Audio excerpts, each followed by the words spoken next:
and mine. Tennessee Vols face off against their remaining 2021 home opponents at the great Neyland Stadium. Tune in at 7:15 a.m. and 5:15 p.m. and listen for the cue. Call in for your chance to win tickets. For more info on UT Ticket Tuesdays, visit 1045thezone.com. And don't forget, go Vols! From the WynnBET Studio, win with WynnBET. WGFX Gallatin, Nashville. The Titans and Cardinals. Kickoff is Sunday at noon on your home for Titans football. Trending now at 1045 The Zone. Good afternoon. I am Joe Hunk, and the injury report has come out for the Tennessee Titans. And right now, there's only one player that is being talked about being out for Sunday's game against the Cardinals. That would be linebacker David Long. As far as Tommy Hudson, Josh Reynolds, as well as Sam Ficken, they are all questionable. A.J. Brown was a full participant and is good to go. Now, when it comes to the Vols, they have announced what their uniform combination will be for tomorrow morning's game at 11 a.m. against Pitt. They are going all orange, which debuted in the final game of the 1977 season, which was the first under head coach Johnny Majors. For all your foundation repair and waterproofing needs, visit USSTN.com. Breaking news at once on your home for the Tennessee Vols, the Tennessee Titans, and 3HL. This is 104.5 The Zone. The 3HL with Brent Doherty, Don Davenport, and Ron Slay.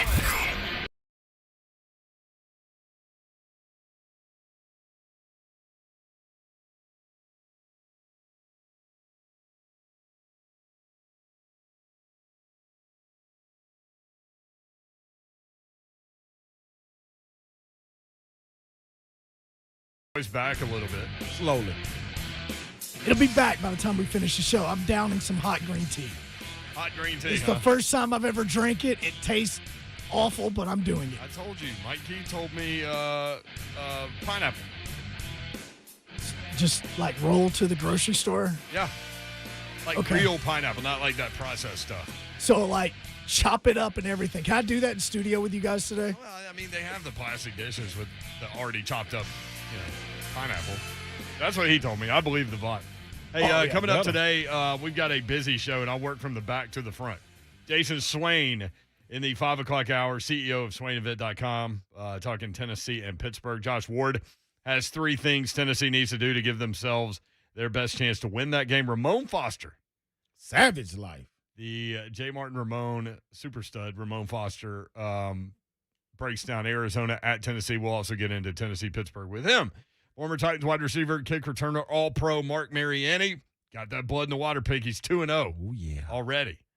And Peter Burns with the SEC Network, a weekly segment. We'll start today. We'll talk about the big SEC games this week, including Missouri at Kentucky, Texas at Arkansas, Tennessee, Pittsburgh, of course, and we'll go from there. And Eric Westmoreland, as Joe Hunk is calling him right now.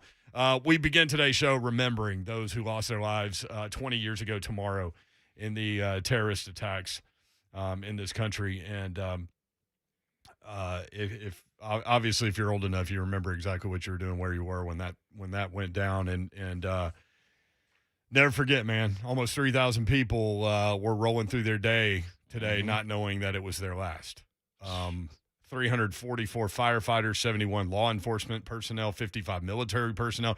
These guys ran toward the destruction. So that's real. Little moment of silence there as we remember 20 years ago, 9/11. All right, we have freedom in this country to enjoy sports, among other things, obviously, but we do a sports talk show. So let's get Eric Westmoreland in here right now. Emo, what's up? How are you? I'm good. How you guys doing? Mimosa! Doing well. Slay, baby. Slay needed to get going this week. He's had a hard time getting going, so he's like, let me call my friend, former Tennessee linebacker Eric Westmoreland, get going. You better believe it. Man, it's always good talking to Slay, baby. Emo, how hard has this, football despair time period been for, guys that wore the orange and gave their blood, sweat, and tears for that program? It's been hard, but, I look at it from a different perspective. Now that I'm coaching, I look at it as a former player and a guy who's played there. I say it's been hard to sort of speak, but I can understand what those guys are going through. When you go through so many coaching changes and defensive coordinators, offensive coordinators, and I can tell you that Ron could attest to that as well. Going through a couple of different coaches in his basketball career at UT. Yep, facts, big facts. Emo, man, you got a big time game coming up this week. UT versus Pittsburgh. If you were to walk us through how you prepare for a game, it's game 2. You got your jitters out. New guys just being able to run through the tee. That was their first time doing that and the ball walk. But that was on a Thursday. It's going to be early on Saturday. It's 12 p.m. Kickoff at noon. It's a little early, 11 a.m. Central Time. But Saturday compared to Thursday, 2 totally different things. Talk about your experiences getting ready to walk through that tee. Well, we'll do the ball walk and run through that tee. Well, I could tell you after the first game, you want to go back and watch the film, see what you can improve on during the week, and also getting ready for your next opponent. With it being an early game, and I can tell you this from my experience of being at UT, we've never been good at 12 o'clock games. I've played in a couple of them. I think, listen, we went down the year after 98 when we beat Arkansas. Mm-hmm. We went down to Fayetteville, Arkansas, and played Arkansas at 12 noon. And it was rough. I mean, we still had a chance to win, but I never enjoyed those 12 noon games. Yeah. But again, as a player, you have to, get yourself ready. It's early. So you got to get yourself ready, get a good night's sleep, get yourself ready, and let's get ready to go. Because everybody's, Pitt is playing at 12 also. Yep. Right. So there's no excuse in not to be ready. Eric Westmoreland with us, former Tennessee linebacker. Why is that, Emo? Like, why were the early games so tough? Because it throws off your routine. When you got a 3:30 game or 8 o'clock game on prime time, your routine is, wake up, breakfast, meetings, treatment, things of that nature. So when you have that 12 noon game, you got to realize everything gets pushed back really early. So you're basically up, breakfast, a little bit of treatment, and then you're getting ready to go to the stadium. So there's not a lot of downtime, to go back to your room, chill out, look over your playbook a little bit more, look over the scouting report. There's no downtime. Emo, take me down memory lane real quick. Give me a moment that sticks out for you during your playing career that you can reach back and be like, man, hey, that atmosphere right there or that game or that hit, that was different. And if we ever get back to that, it's going to be some shaking up at Rocket Top. But give me something that you can pinpoint in your playing career that sticks out to you. Well, I already know you want me to talk about the Vanderbilt hit, but I ain't going to do that one. Mo, you know what I want. I'm not going to do that one. I'm gonna give you a better one of a little bit of perseverance that I had. Okay. We're going in that week of the Florida week. I sprained my ankle really bad on a Thursday practice. Mm-hmm. So I get into the training room, and Mike Rollo comes in, and I can see him talking to Coach Foreman and Coach Chavis.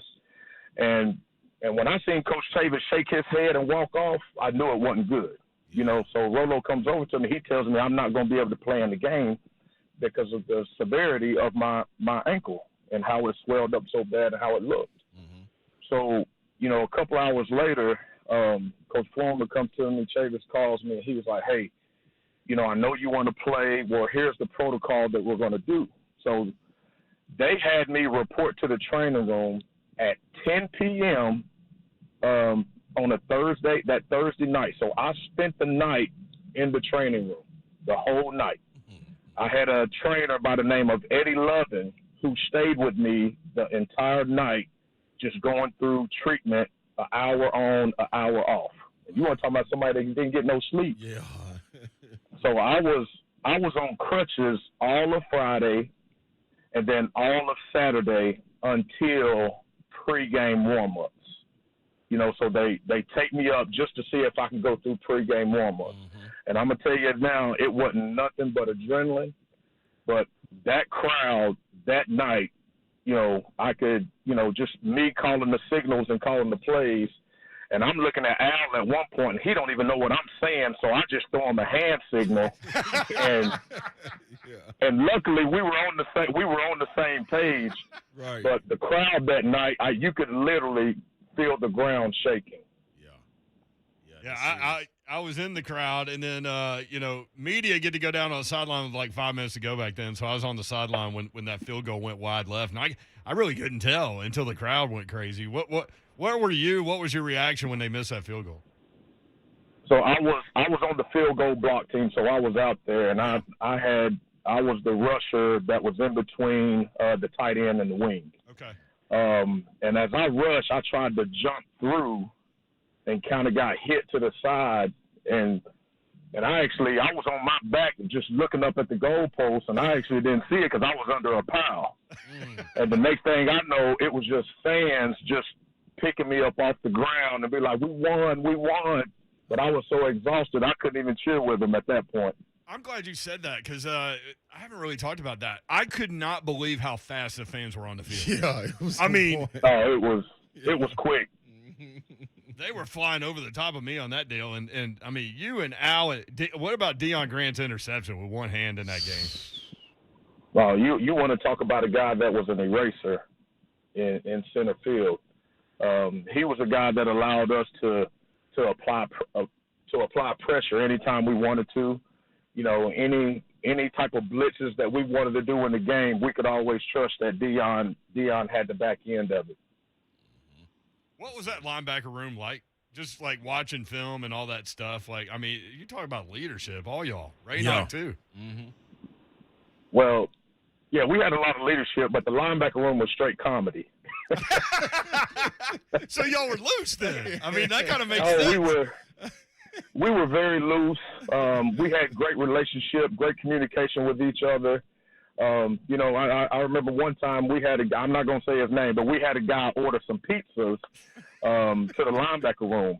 And, you know, and they brought the pizzas to the linebacker room, and, you know, and they put it on Coach Chavis's bill. So, you know, we had a good laugh that day because he was mad at first, but once he saw the pizzas, he's like, all right, guys, you guys can have them. So, you know, our room was very loose. We had a lot of jokes flying, but you got to realize when we went to practice, you know, we held each other accountable and we was all on one page. Yeah. So you're down at Baylor School in Chattanooga? Yeah, down here at Baylor School. Yep. You got a game tonight? Yeah, we got a game tonight. We're playing Chattanooga Christian. Okay.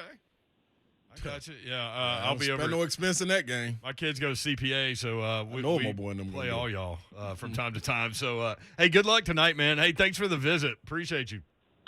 All right, no problem. Slate, man, I need you to come down here and get my boys hype one time or something. Ain't say no more, Mo. Anytime you need me, you know I'm there, baby. You know it's on. Hey, they may not be ready for you, though. I may have to warn them. Yeah, get them right for me. Then I'm going to walk in and kick the door down. All right, baby. Lock the door behind you, too. Yeah, lock the door, baby. You know it. Love, fool. All right, all love, baby. No doubt, baby. See you. Eric Westmoreland. Dude. Emo, baby. That's back-to-back. Listen, that's Alizé. Al Wilson last week. Yeah. Eric Westmoreland this hey, week. Man. And I don't know where Raynock Thompson is. Well, I'm going to find Raynock, but the name you brought up. He used to say, knock, knock, Raynock. Yeah. Different. The name you brought up at the end, though, we're going to get him on. Deion Grant? We're going to get Deion on. We're going to get Phenomenal. You talking about athlete. Lord have mercy. Yep. When we come back, we'll dive through the SEC games with Peter Burns from the SEC Network. That's next on 104.5 The Zone.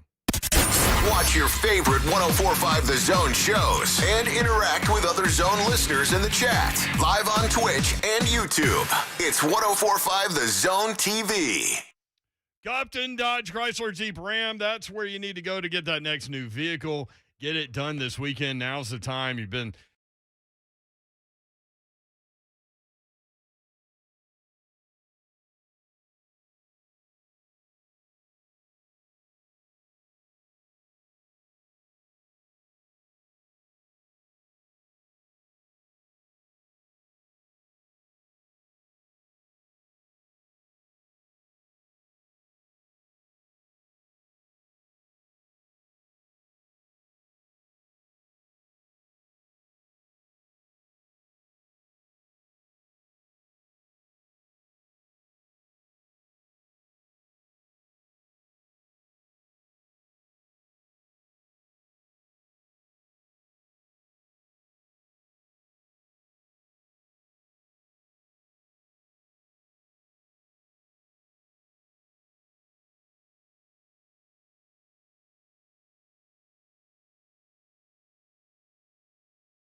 She's going to be on the sideline for a 32-point spread game. Wow. That's something right there. Should have stayed around closer to home, man. That's fine. Negotiate her way onto the Texas-Arkansas sideline. How about that? That would have been a game to do right there. Yeah, they hate Texas in there. Yeah, and it's 2 SEC teams. That's true. Peter Burns from the SEC Network joins us now. A new weekly visit with Peter. What's up, man? What's up, boys? Real quick, if Arkansas beats Texas, do they chant SEC and vice versa? Does Texas chant SEC if they win as well? I'm trying to figure out the logistics of this while we're still in this kind of like they're in the waiting room to actually enter the SEC. Let me ask you this. Since you went that way, by the way, Peter Burns presented by Blue Delta Blue Jeans each week with 3HO. Since you went that way, these 4 teams going to the Big 12, does that get Texas and Oklahoma into the SEC sooner? And it's funny because Pun fully intended, by the way. Regents, I saw earlier, the Texas Regents, they were kind of mum on it. But I've got to imagine there's something written in the contract in the legalese that just says, listen, if there's some type of change to the Big 12, you're able to take a look at what that is. Now, I don't know if that gets them out guys any cheaper than, whatever the $80 million that they have to pay. But again, I haven't heard any kind of major movement, and I've talked to people close to the situation here within the last probably, 2 weeks or so that didn't think that expedited it at all. But then again, lawyers get paid a whole hell of a lot of money to figure out like one line in there in a contract, like whatever line that sent Don Davenport to a 32-point game, there's just lines in contracts that make all weird things happen. I love it. Let's start with Missouri at Kentucky, PB.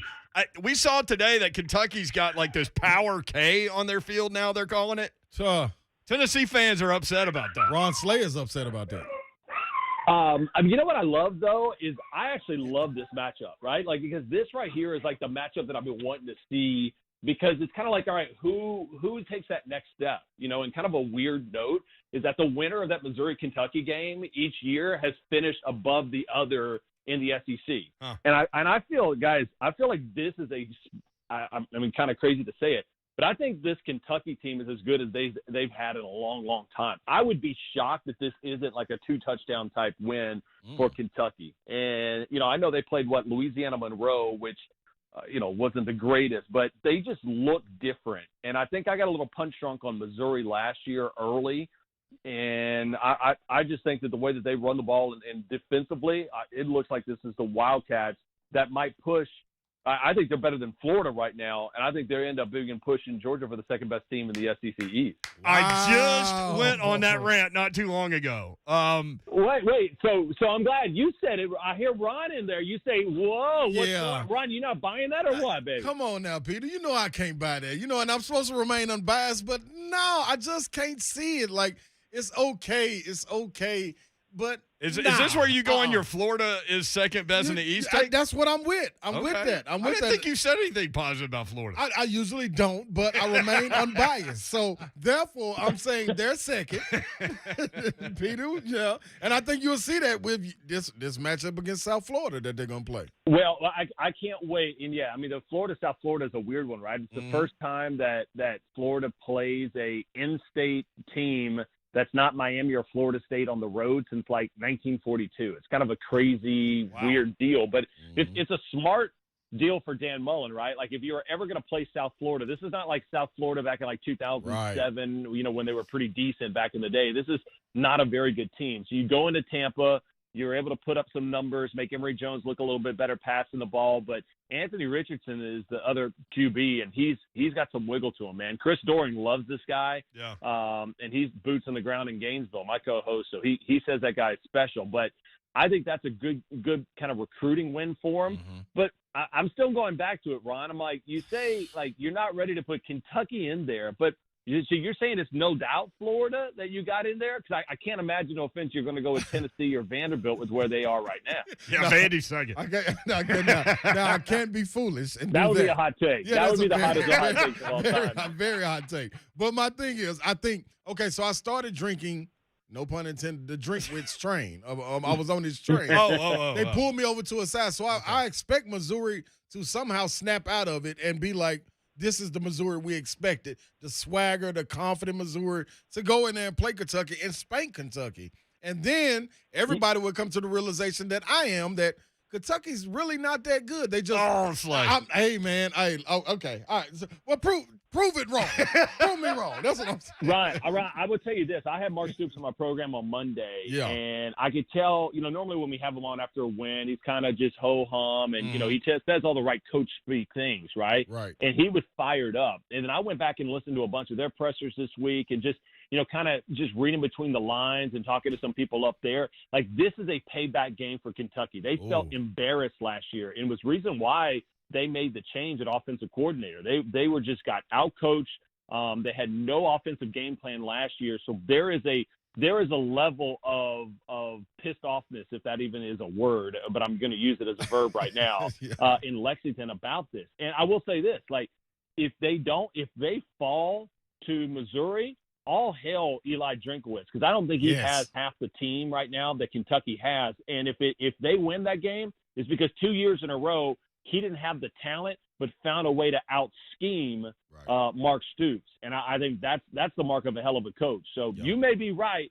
but then again, more than likely I'm going to be right, and I apologize. And no, guess what? And I want you to be, because as soon as you're right, I'm going to be pointing the finger at Dawn when she gets back, because she's the one that pulled me on this train. I was never on this Drinkwitz train. I was with Kentucky at first. So now, Ron, you're backpedaling. I'm pointing blame. I'm pointing my blame. You're not a quarterback, baby. Let's go. I'm pointing the finger. Get after it. He's just trying to figure out who he's going to blame for his take. That's where he is. That's what I'm doing. Yeah. Don's right. Don lit me up when I went Kentucky second in the East. Sure did. Well, speaking of the East, Peter, that Georgia defense, man, holy crap. I mean, everybody was talking about how good that front seven was coming into the season, but 2 yards rushing against Clemson, 7 sacks, phenomenal. I was there in person, right? It's the first time I get to go to a ball game. Normally being in studios back in Charlotte, we don't have that marquee game. So we went there, and I mean, I don't think I'm over exaggerating this, but it was the best defense I saw since I was in Tuscaloosa in 2011 for that 9-6 LSU game. Where it felt, and I loved it, guys, because I mean, we've gotten punch drunk on these arena football league type scores over the last couple of years, but it felt like every single play, like even a penalty could change the whole dynamic of the game. And like, that's what I grew up watching SEC football, right? Where all of a sudden it was like, hey, I mean, it was just good on good. And it was fantastic. I mean, good for Georgia, but they come out of that game extremely banged up. And, you guys probably saw the news today, and we were talking about it this morning on our show. JT Daniels, more than likely, is not going to start this game. It's more than likely going to be Carson Beck is going to be the starter for Georgia. And this is a talented UAB team. Like, I want to see, this would be – Alabama would beat a team like this traditionally like by 40, right? Mm-hmm. So is Georgia on that Alabama level where they can miss a couple players due injury and just still out-athlete a good team?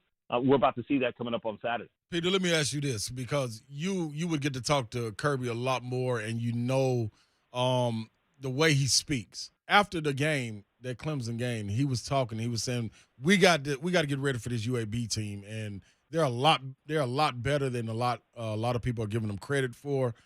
Was he just having coach talk not to give them bulletin board material, or is he really thinking like this is something that he got to dig into? Because when you got a guy like Jordan Davis up front, like this, him in 95, man, and then 17 in the middle, like these are some different animals that he has. They are, right? But I do think that Kirby's trying to – I mean, Kirby has a little bit of Saban in him, right? You heard Saban go on his rant talking about kind of rat poison this week about, playing Mercer and the media's writing all these things, and it was too hot to practice, and we played one good half of football. Like, that's just the rant that we normally get from Saban. But I legitimately don't think it was coach speak. I mean, UAB by Bill Clark, since his team came in, they can play some football. And, they need a program defining wins. So where else are you going to have an opportunity to beat Georgia? Week one, they're already a little bit banged up against Clemson.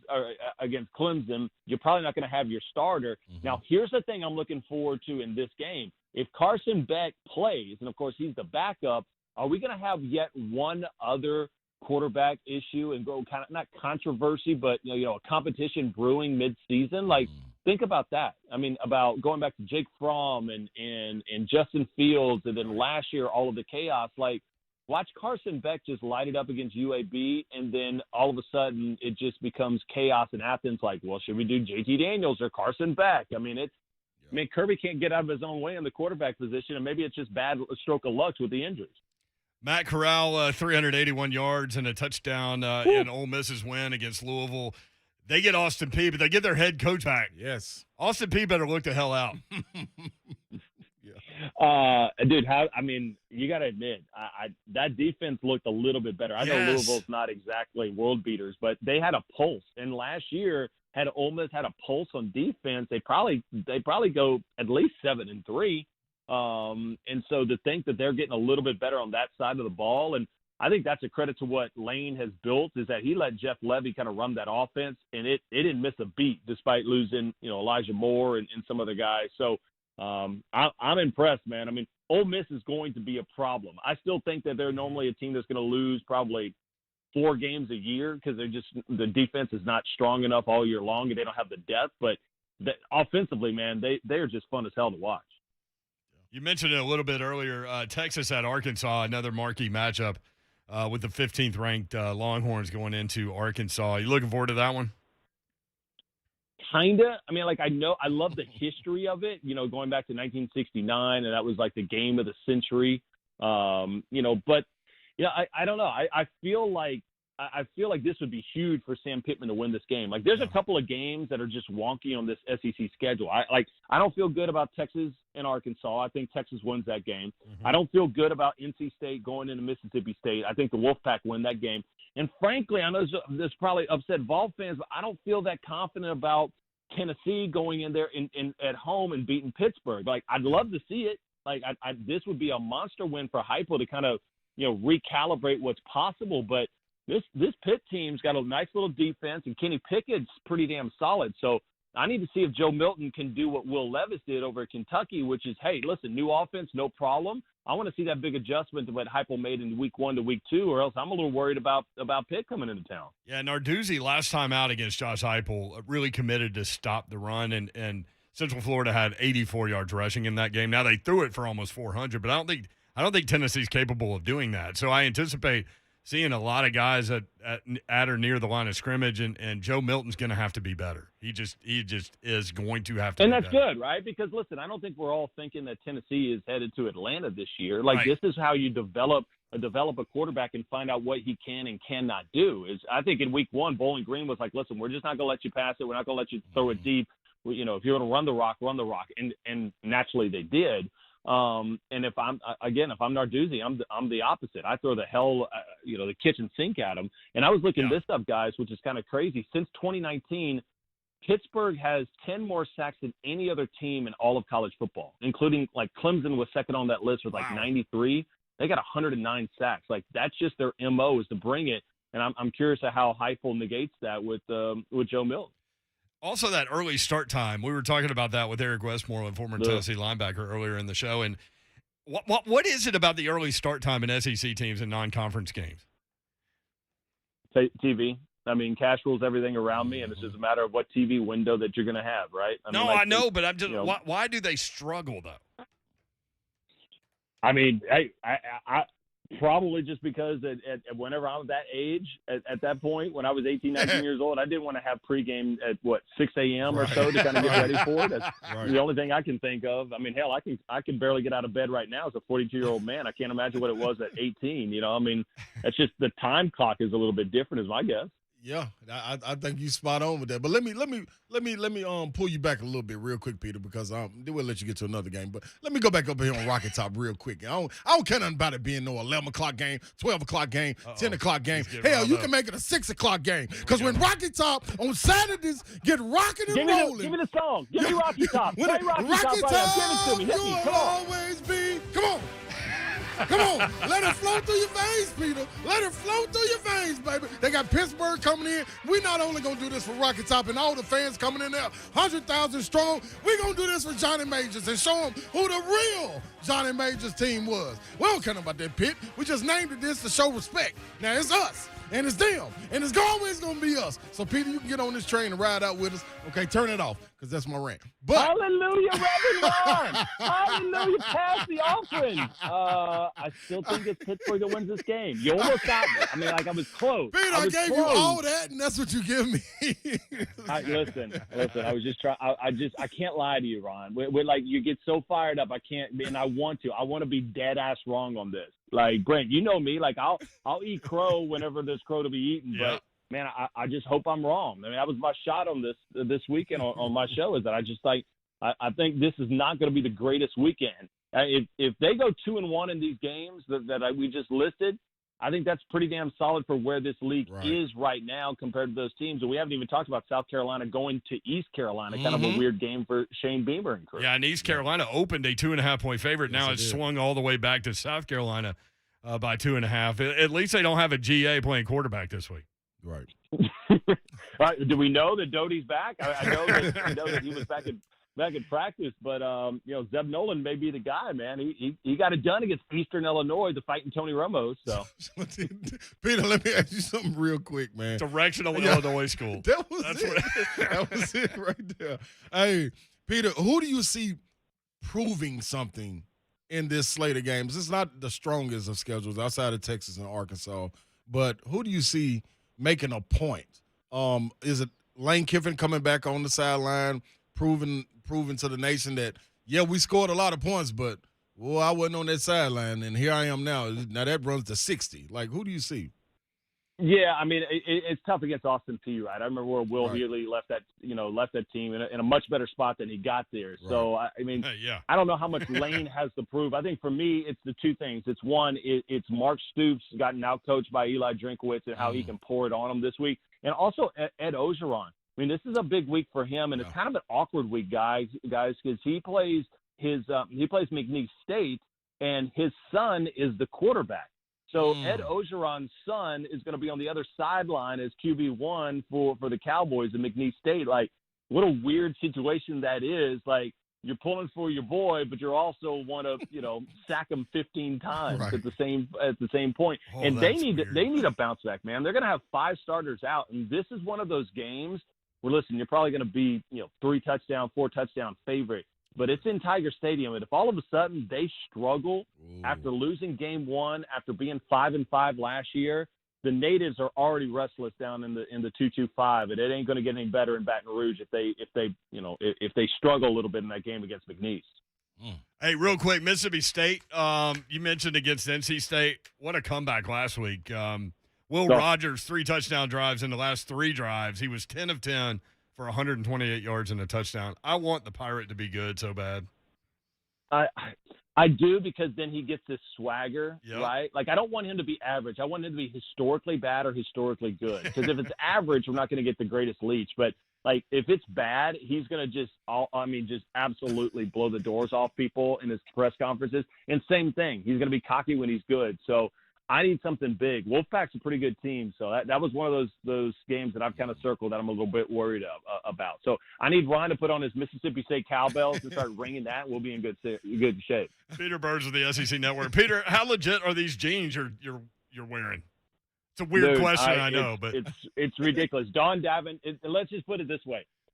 The only reason why I wear Blue Delta jeans is because Dawn Davenport got me hooked on them. Like, she said that she was all in on it, and I'm like, I'm good. So, it's awesome, man. And here's the deal. They're actually made over there in the SEC footprint over in Mississippi. So, I don't know, got connected with these guys, and I just kind of love kind of these underdog stories that kick butt. I feel like I've kind of always been one of those underdogs, and, they're great company and great people, man. Makes for good gifts, especially with the holidays around the corner. So love it. Peter Burns with the SEC Network every Friday at 3:20 during the football season. Thank you, PB.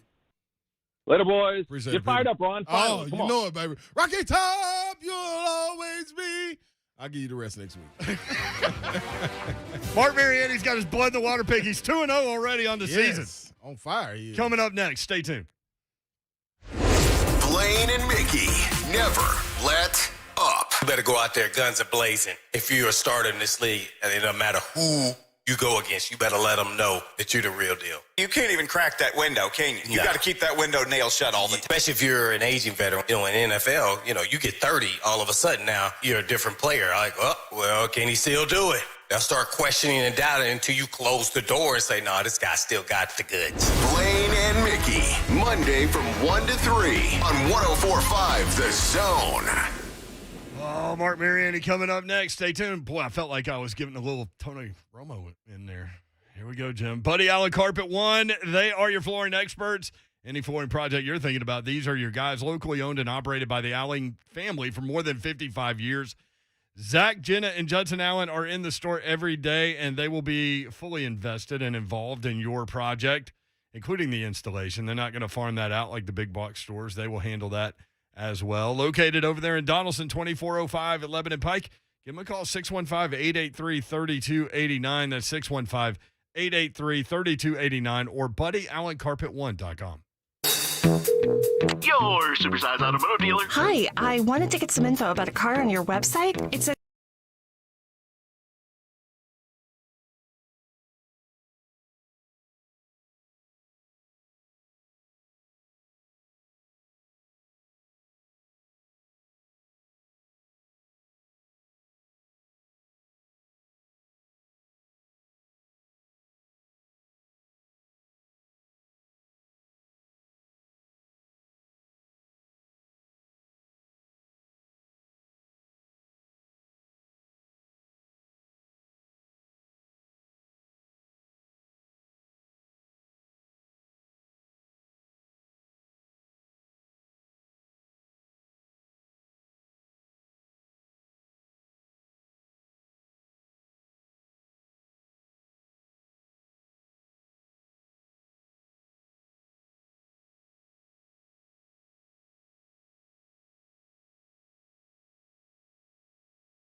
2-0 in the blood in the water pick last week. This guy's special. Mark Mariani, you still Up buzzing with off those Montana wins? boys, down with the foe. Good old Grizzlies up for a victory. Let's go. Yeah. Let's go, Montana boys, baby. How You see us out there.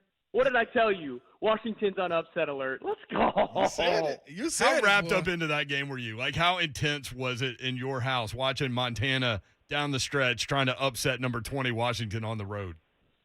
Dude, I was so hyped, and it was pretty late in the night, too, and I was about ready to go to bed. I'm like, listen, I'm not going to bed. I found it. I figured out a way to stream it. By the end of it, I had like 3 streams going because no one could find it. So I had my phone, the wife's phone, my computer. Everyone was all watching my TV with FaceTime, and it was epic, dude. I mean, one of the biggest wins in school history. I can't even describe it. We were going off the chain. How much bourbon did you have going? Did you have a little tasting going at the house?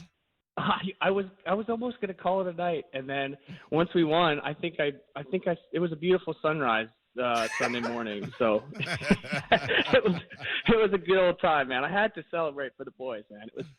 It was too good. I love it for them. So for those that don't know, the blood in the water pick is the underdog winning outright. So money line on the underdog winner, and Montana was 22.5-point underdog. Now, that was the emotional bet. Now, the real bet was Georgia +3 against Clemson, and they got it done. Dude, what did I tell you? I've drank the Kool-Aid enough, man. I'm not betting against the SEC anymore. I can't do it, and they proved it again. It was a freaking defensive slugfest, but it was a great game, and I think it was just telling of what we got going in the SEC again this year. And I mean, the way that they showed out. I mean, honestly, though, the ACC kind of crapped themselves a little bit as well. But, I mean, to start the week 1, 2-0, man, those bank accounts are padded right now. Those accounts are rocking and rolling. So if you're following along with us, you're sitting pretty. I am. I'm following along with you, E. So one thing listen, I made it a late night, too. I had 2 cigars because y'all won. And it wasn't because I was mad That's what either. I'm talking about. I'm rolling with you. We're happy to be the reason we're throwing a party, man. I appreciate that. I think, and Slay, I told you what, for everybody out there, it's the underdog winner, but I didn't explain why it's called blood in the water that well, and I felt bad for you, kind of being the newbie trying to figure it out. And I look at it like this: it's the underdog mentality, the Wolfgang type mentality where when you're shark hunting, man, and those sharks are out there, and what are they doing, man? They're looking for that blood in the water. They're circling. Probably a road team, probably, got some haters out there, got a couple people that proved wrong. And then when the time is right, you just go for the kill, man, and that's why it's blood in the water. So it fires me up just talking about it. I love it. We'll get to that, but the Titans opening the season against Arizona at home, what was it like in the days leading up to the opener when you played NFL football? Oh, man, there's such long off seasons, right? I mean, and guys anymore, are starting to work out 3 or 4 days after the season ends, So you're putting all the time and you're putting in all the preparation. You go through mini camps and all that. You scrimmage against yourself. You're competing. For me at receiver, you're competing against DBs for 6 months straight, and to see now the band of brothers coming together on opening day. And now you get to go take out that competitive juice, and you got Arizona coming to town. You get to come together and take it out on someone else. It's mostly just pure excitement and pure joy. The nerves are creeping up on you, but you're just excited to unleash it on somebody new. Kids playing sports, like my kids are always like, "Man, I'm nervous," before a game. And I'm like, "That means you care, right?" Mm-hmm. Like Taylor Lawan said today that he was nervous about the opener. Oh, man. And think of and we're talking about a normal off season. Think of the battle that he's been battling coming back from that ACL. I mean, that's the type of thing where you got to stay patient, you got to stay ready, and you get your little preseason sniffs here and there, but this is the real deal, man. This is the real competitive stuff, and this is why football is the greatest game on the planet. This is why between those white lines, it's. We used to say war, but it's kind of just like battling. Your brothers come together, and it's a beautiful thing to watch that play out. At Mark Mariani 80. Mark Mariani, former All-Pro kick returner and also wide receiver with the Titans. Could you imagine being out there on the edge blocking for big number 22 coming down the sideline? Dude, I'm telling you, I told you, Brent, and I'll tell the world too, man. He is going to be the MVP of this league this year. Derrick Henry is going to put together another campaign. As great as everything was last year, this offensive line is pissed off. They're still being disrespected. Derrick Henry put together an unbelievable offseason. This guy's an absolute freak. And with 17 games and you know, I think early in the season, you're going to see it even more where he's just going to pound the rock. Who wants to tackle this guy one-on-one? And, you know, we have Todd Downing coming in to call these plays for all these weapons, you know, and it's going to be so fun to watch. How are they going to use Julio? How are they going to use AJ? And then you got Derrick Henry. I mean, who are you going to stop? Who's going to stop all three of these guys, this whole offensive squad? It's going to be fun to see. And I think as a team, the Tennessee Titans defense, again, chip on their shoulder. They've been doubted. They've been dogged all year, all offseason. What have we heard about? This defense, you know, 28 ranked or whatever it was. I am not worried in the slightest about this defense this year. They're going to fly around. They're going to take it personal. They feel disrespected. I'm with everybody else out there. I'm driving the bandwagon bus, and I'm just excited to kick this thing off on Sunday. All right, Mark. Slay's got the app open. Yes, I do. And you can't go blood in the water with that Titans-Cardinals matchup, I wouldn't think, right? Because the Titans are a 3-point favorite, and I don't see Mark Mariani going Cardinals in this thing. Maybe I'm wrong. Oh, listen, bro. You know me better than that. Well, here's the deal, man. Here's the deal. I looked at this thing up and down, and I thought to myself, where is it? You know, it's like on you know, Adam Sandler. Where's my B? Where's my B? And I found him. Okay. It worked out so well last week. We're going SEC versus ACC again. Hey. And Pitt's walking into Neyland Stadium. The Tennessee Vols are getting 3 points. But guess what? We don't want those 3 points, baby. We don't want them. Joe Milton, Josh Heupel, you know how you slow down this rush? You freaking run 100 plays on offense. Let's go. We're going to give the Tennessee Vols 3 points at home. We're going to go SEC against ACC again. Listen. These boys are ready. They're foaming at the mouth. Sure, the bettors didn't cover last week like myself. Sure, we would love to see that junk touchdown at the end of the game. But the UT Vols, man, are feeling disrespected. Yeah. You never have a home team getting points, man. Yeah. So that's why I'm picking the boys this week. They'll be singing Rocky Top at Neyland. Let's go! Yeah, Mark! Let's go! Put it in the water. We're coming to get it. I think you guys are quickly best friends. I think that just happened. Yeah, that's my boy. Hey, the more you look at this thing, the more it's just so obvious, dude. The ACC's coming again against the SEC. Y'all want some more? How did I not see this the first time around, man? At Neyland, are you kidding me? A full 100,000 is going to be there? Like, get out of here. What? How are they getting 3? We got to talk to these odds makers. They're out of their damn mind. It's too easy. It's too easy, baby. So we're plus 118. We're plus 118, fellas. And I think this week those guys are plus 132, so we're confident, baby. Let's go, Vols. Yeah. There he is, Mark Mariani, blood in the water pick. Tennessee plus the 3. Mark. You don't need them. You don't need those points. Money line pick. You don't want them, baby. Have a great weekend. Thank I love you, Mark. you, boys. Drink some bourbon for me. I'll do the same. Heck yeah. At Mark Mariani 80. Hey, when we come back, it's opened up. It's all lining up, baby. It's all lining up. It's just me and Slay and you. And Swab Zombie is already on the line. He's got picks. He wants some. That's next. 3HL. Stay with us. The Titans host the Arizona Cardinals to open the 2021 regular season. Coverage with Buck Rising on the Lee Company Countdown to Kickoff starts Sunday morning at 9. Then the Titans and Cardinals kick off the season at noon. Timing, clock in your head. On your home for Titans football. 104.5 The Zone. If you've been trying to buy a home and keep losing out to other offers, Accurate Mortgage's cash buyer program is here to help. They can convert your offer into an all-cash offer with no appraisal, no financing contingencies, exactly the kind of offer sellers love to accept. If you own a home, I've got some big-time news, important news to share with you. We know interest rates have been ticking up consistently over the past few months, but all that global craziness happening right now has thoroughly tanked them again. In fact, our friends at Accurate Mortgage Group say it's official. Rates are back at historic lows, and the calls from people wanting to refinance have gone through the roof. According to Mike Hoover and Joe Stanford with Accurate Mortgage, if you have a rate of 4% or higher, you may be a good refi candidate. Their team will run the numbers for you free of charge to find out. Whether you want to lower your payment, shorten your term, or even take cash out, visit Accurate Mortgage today at AccurateMTG.com. That's AccurateMTG.com. Accurate Mortgage Group, a division of Acopia LLC, is an equal housing lender. NMLS number 4664.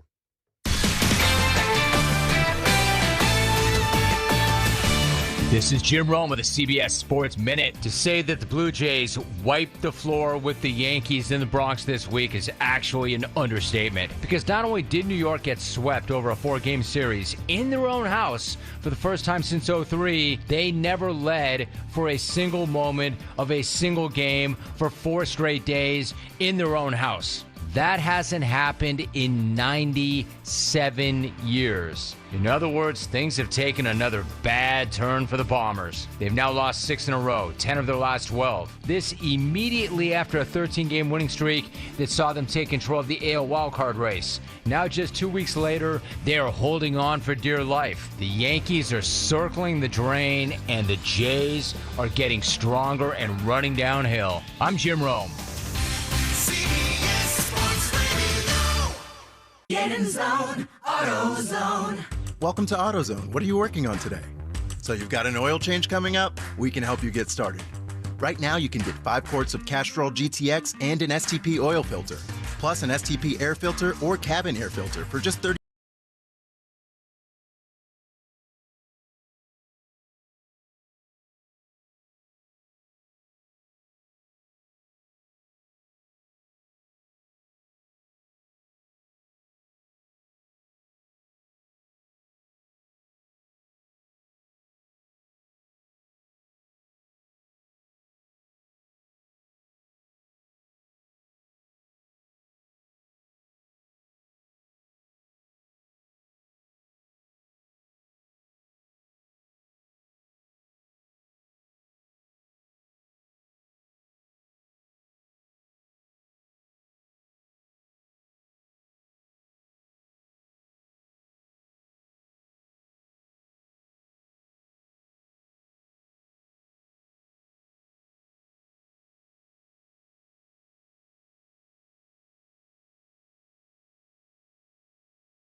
They're only going to make 12 of them.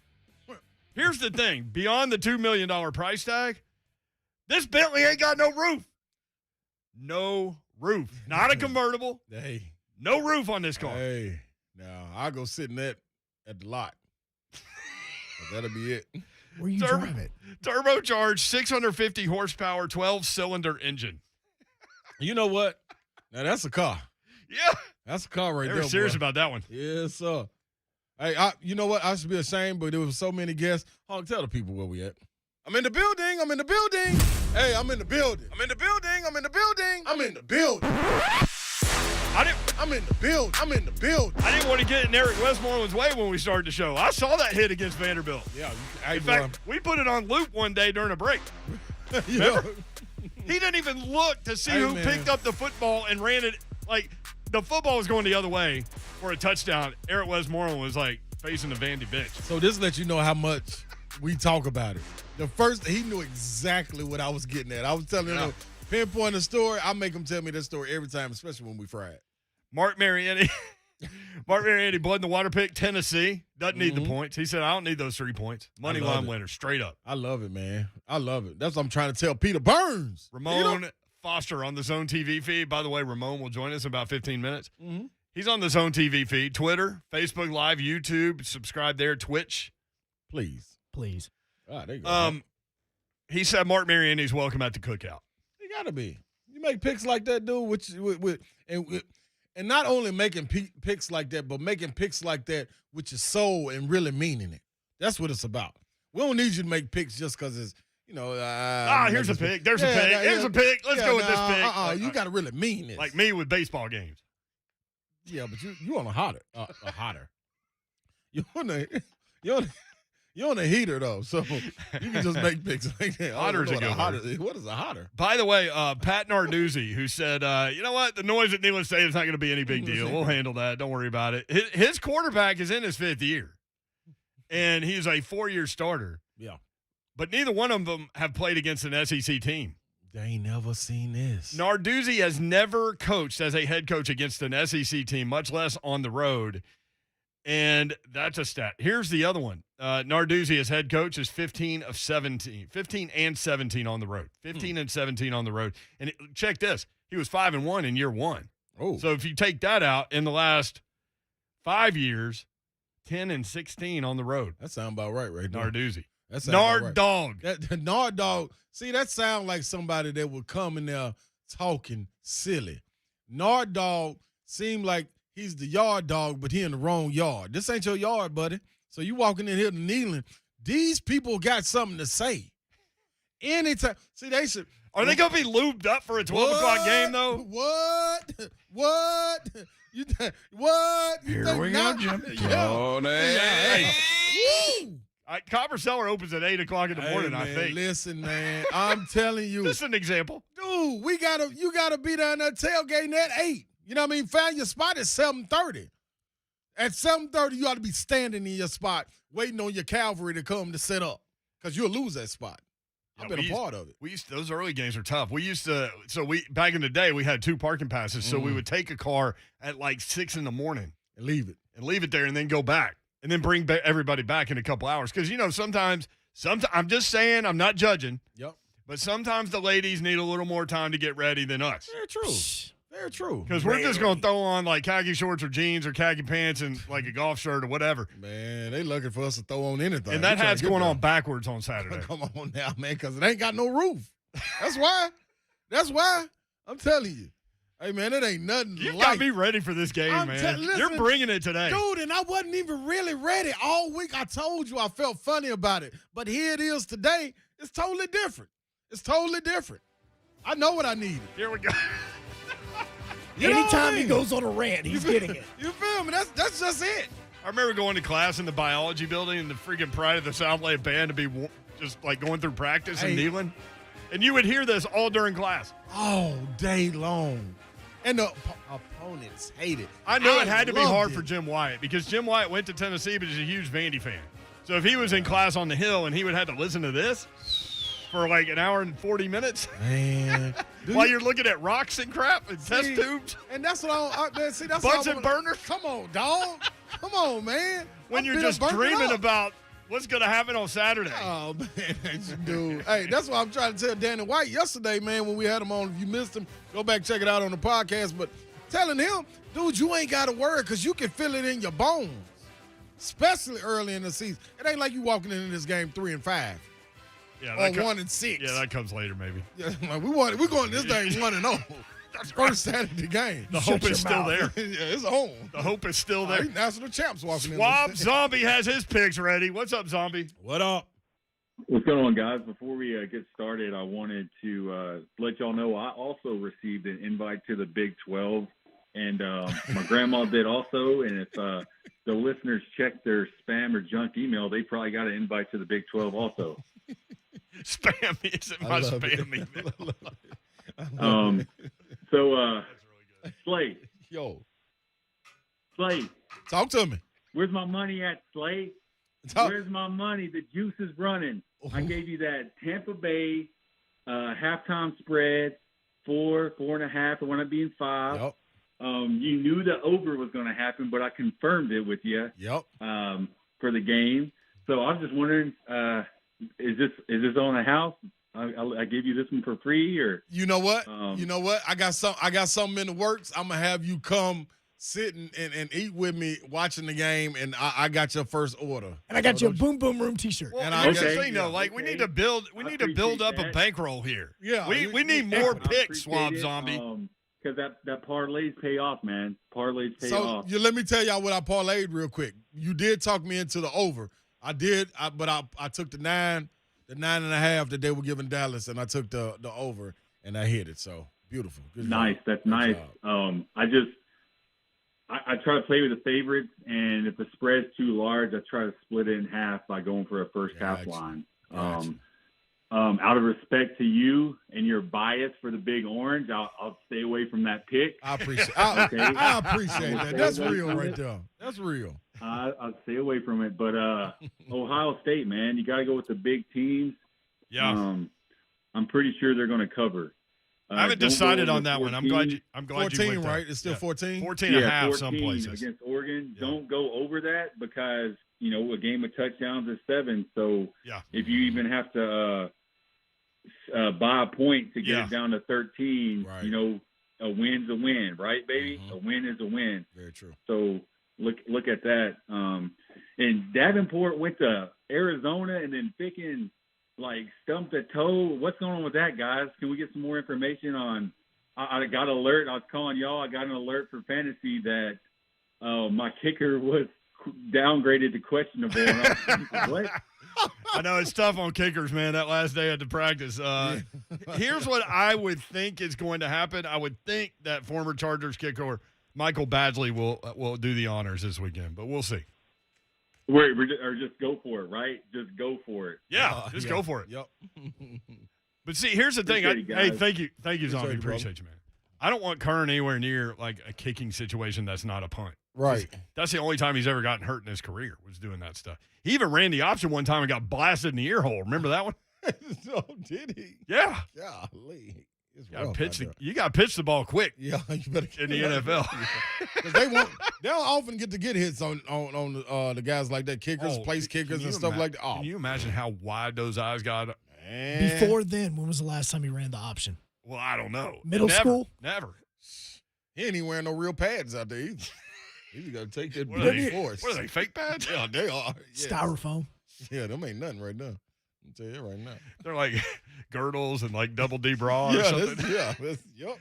Put 2 of them on, one on each shoulder. He's just got that thing that monitors his heart rate. That's right. I can see the spike right there. That's when the play happened. Well, hey, our next guest wore real pads. Ramon Foster joins us next. Savage! Listen, we'll talk about Tennessee and Arizona. We'll talk about Tennessee and Pittsburgh. That's coming up. 3HL 104.5 The Zone. J. Mart and Ramon, still saying it how we wanna. Clemson's quarterback and trying to figure out how to pronounce it. I've looked it up. So it's Taisun. That's pronounced Tyson. And Phommachanh. So it's Tyson Pumachan. Really? TP. Tyson Pumachan. All of that just to say Pumachan? Yep. Kumite. Tyson Pumachan. Hootie Tang. Monday morning from 6 to 10 on 104.5 The Zone. Hootie Tang, underrated movie. I don't know about the Clemson backup quarterback. Phommachanh, is that what it was? After I have some Daddy Rack Tennessee straight whiskey, I bet I can pronounce that now.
Brent Doherty, Ron Slay. Ron, what's up, man? How you feeling? I'm feeling great. We're almost halfway through the Friday show. Oh, I'm feeling great. I'm you know what I good love? and great. I love Nashville, man. The vibe of this city. Yeah. It's a great city. I saw our buddy Julia Palazzo from News 2 doing a stand-up report about some lady got her car stolen. It's a bad story, right? Yeah. And she's like in downtown Nashville, and I mean right on cue, right in the middle of her talking about this. The big bridal bus comes by with all the women yelling, "Ah!" That's the only way. I love That's this the only town, way man. you get, like, that could have happened and nobody knew where she was broadcasting from. As soon as we saw that go by, oh, she's in Nashville. She's at Nashville. Yeah, that's the it. bachelorette capital of the world. Without question. We need to get a bus full of us Oh, and roll around town one day. man, that bus wouldn't make it. We'll get Ramon to drive. You want to drive, Ramon Foster? I need Ramon in the back of the bus. I need my boy. Hey, I'm usually designated driver. I'm okay with driving, heck, as long as we're having fun. Why do you need him in the back of the bus? Guys, they need to act up with me. Oh. Yeah, point out things, laugh. Oh, you know who can drive? Hunk. Oh, that's boom, bingo. Lifetime DD, man. That's right. Yep. Hunk drives everywhere. Hey, happy first birthday or happy 1-year anniversary for you guys at J. Martin Ramon? Happy 1-year anniversary. I just got to say this, too. Joe Hunt, like, you got to understand, a lot of people hate that song that you just played, and your car might be towed after the show because, trust me, they do not like that song, man. I loved it, but, hey, that's on you now, Joe Hunt. Keep your head on the swivel. You talking about Black and Yellow? Yeah, I played it for him. Like, because of the Pittsburgh Steelers. Yes, because the Pittsburgh Steelers. Like, I played it. That's his song now whenever he comes on. No, he loves it. Hunk. I love it. Ramon works for Titans Radio now. Like, he gets a paycheck from the Titans. Yeah? Those Steelers days are in the past. Yeah. I already got Cuzzo Mike mad at me, man, because I didn't pick the Titans to win the Super Bowl. So you playing Black and Yellow on the radio really going to get him. I'm going to get hate mail on Monday. I will say this, though. I did see a video of Ramon Foster dominating Jarrell Casey on a play. Hey, that's the old me, man. That guy's in the closet somewhere, Brent Lee. Come on, Ramon, come out of the closet, man. We just need you to just come out of the closet. And Come I on, ain't man. even gonna say nothing. I ain't even gonna say nothing. Hey, Brent, you know how the life goes, man. Sometimes you get the bear, and sometimes the bear gets you, man. That's the game. So, no comment. So is the birthday thing a real thing? Like, do you really not know any of these people? Brent, let me explain something to y'all and the listeners, man. Look, if you ask me about a movie, I'm probably going to know, like Ron brought up Primal Fear. Man, I had to go watch Primal Fear. You'd be like, man, have you seen Primal Fear? I'm like, yeah, man, it was an awesome movie. Couldn't tell you any of the actors until I started paying attention. I know Richard Gere is in it. Like, I don't like Brent. I know the movie. Just like sometimes I'll know a song and not even know who sings it. Oh, I just that's tuned me it all out, day. so it's That's me real. all day. Yeah. No, I'm with Yeah, you. on that. I think most people are like that, Ramon, but it is funny. I don't know how y'all came up with that idea, but that was gold. Well, it's because Jason has a huge pop culture background, man. He's very vast in like whether it's music and movies, and you know he write reviews and stuff like that for big time studios. Yeah. So he knows all these people. Me, I'm like, well, if it wasn't Boys in the Hood, Minister Society, or Don't Be a Minister South Central, I really couldn't tell you if it wasn't Eddie Murphy, Denzel Washington, or the Wayans. Like, you see where I'm getting at? There's a bunch of black culture in there, Brent, and that's just where I'm at. Ramon. Most of the time, if her name is Suzanne or something like that, I'm probably not going to know off top, Brent. See, that's my dog. That's all what right, that is. let's get it all out. Let's just flush all this stuff out. All right, why does Slay call you savage all the time? Man, because that's just how we roll. Like, the thing is, when he was coming to the game, he'd be like savage, or we in savage mode. Like, that's just, it's one of those things, Brent, it really just kind of evolved. Yeah, it really just kind of evolved where at first I was savage, then he's savage, and now when we call each other, it's a savage life. Savage it's just, life. But see, what people got to remember, Mon. Well, no, not that you got to remember, but if we had to pull the curtain back this is what they don't understand, Brent. And you see this now from being around me all the time and people that really know me and get to see behind the scenes. Oh, yeah. This I know is what you're me about to say. all the time. All like, the time. You're always in the red. Hey, man, I got to go. Like, my partner, Will, man. You only get one life, Slay. There you go. Like, I used to be so hyped when I used to go see him play. I'd be sitting in this box in the suite, and I used to be like, dang, man, I just wish I could run down there real quick, holler at him, and come back up. And Will came to a game with me. He was like, come on, let's go down there and holler at him. I was like, what you mean, holler at him? He said, dude, if we go down here, he gonna see us, and he gonna come over there and holler at us. I said, no, he ain't, man. We walked over there, and that man, first pounce, he saw me. I'm like, yeah, oh! It was like, it was nobody else in the stadium. I mean, how did you see me? I'm like, hell yeah, I'm going crazy. Then he tapped Moan, and Moan see me. He came over there. Hey, man, they could have laid a brick wall right there right there in the stadium. I would have sprinted through it and wouldn't have had a scar on me. I was so geeked, dude. So this is it all the time, man. And it was savage. See, that was a savage life. So now this is the All right, evolution. well, here's the thing. Ramon Foster with us from J. Martin Ramon. Catch him every weekday morning right here on 104.5 The Zone, 6 to 10 a.m. Yep. Ramon, this is where it got turned up. Yeah, go ahead. Go ahead. No, I was just going to say, and if you know Ron, too, then you know every person in his phone got a nickname also. He call you something. Just like, who is it, Isaiah, Victor? What do you call him again? Trio. Trio. You know what I'm saying? Like, everybody got a nickname. So He got that from Coach Fitzgerald. Yeah. Coach Fitzgerald gave everybody nicknames, gives everybody right? nicknames, yep. Nobody, like, I don't know nobody. I might not know anybody's real name. What am I on your phone? You the mayor. Oh. You forgot your name. See? I thought you were good. I thought I got you. But when you do call, I don't even Brent. call you the mayor. I call you mayoral. Yeah, you did. The mayoral. So, Daughtry. yeah. So it got flipped up today by Mark Mariani, who went with his blood in the water pig, which is the underdog winning straight up, and he went Tennessee.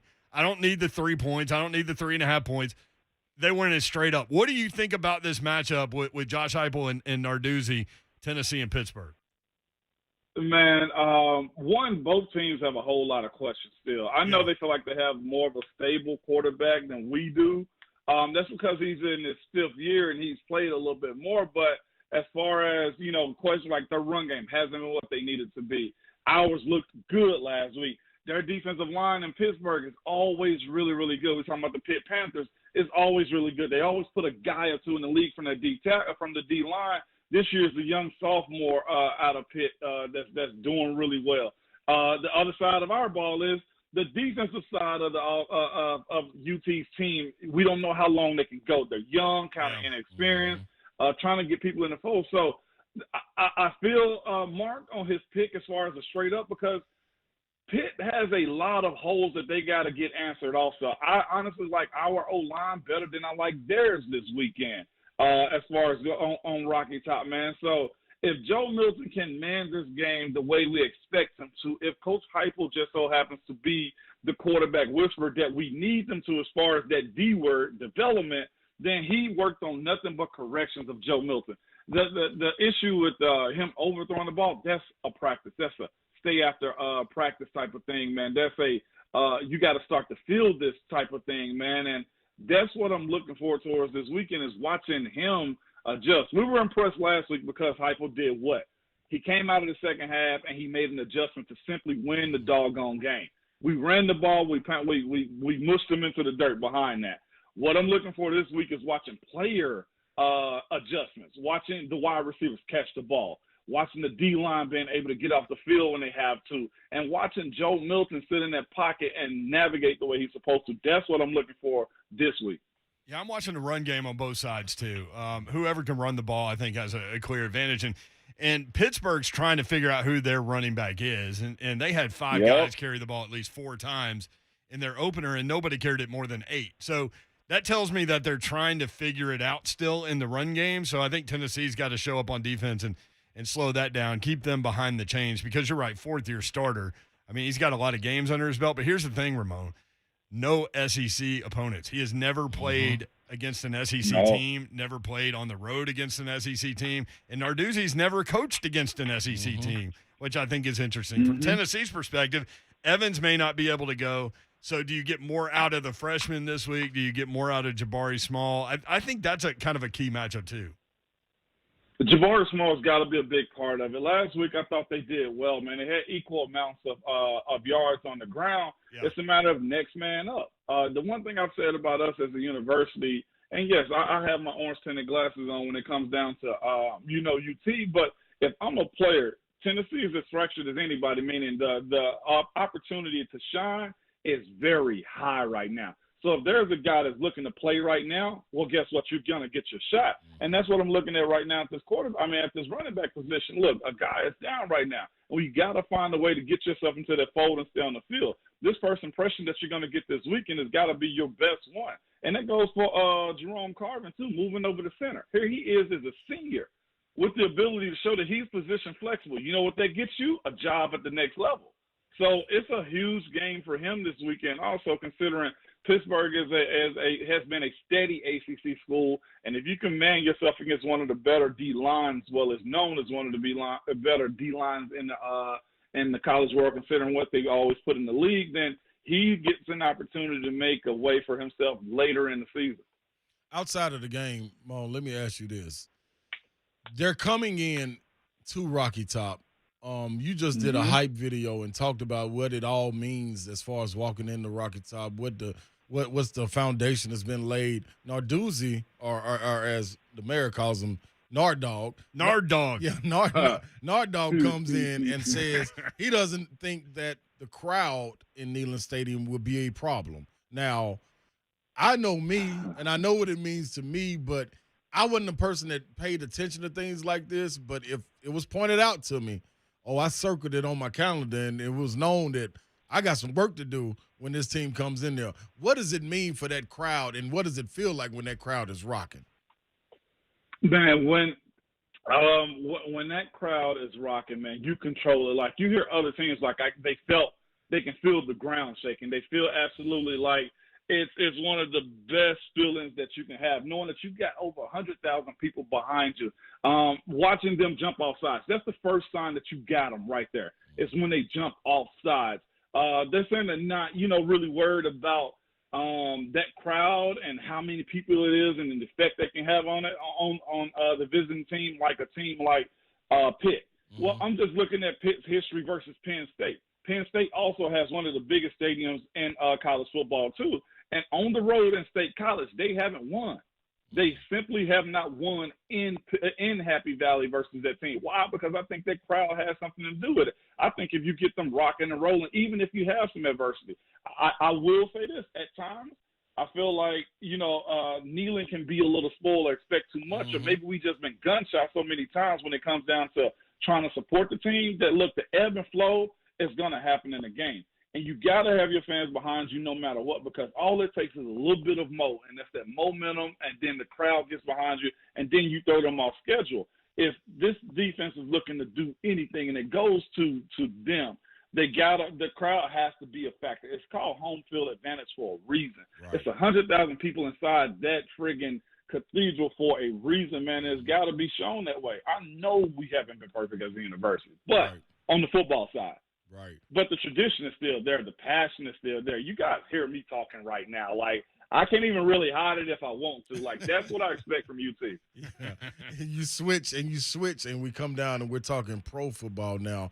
This will be the season opener for the Tennessee Titans, the revamped Tennessee Titans, defensively and offensively, with the additions to what they already had right there. This crowd, I know immediately as a pro team, you may not feel it when you run out, but as you get deeper in the game, doesn't that crowd start to get a little bit more impactful in the game as far as adrenaline, making you push through fatigue and things of that nature? What do you think about this Titan and Arizona Cardinals game? Man, it's going to be huge. One, because it's Nashville, and Nashville always comes out. I got a couple of buddies on the Arizona Cardinals team, and that's one thing that the couple of guys I know has warned their teammates about playing in Tennessee is, look, that crowd is going to be ready to rock and roll. The only thing they're happy about is that practicing in Arizona has been like 117 degrees, even like in the morning, and they're excited to play at 90 degrees inside of Nissan Field. Right.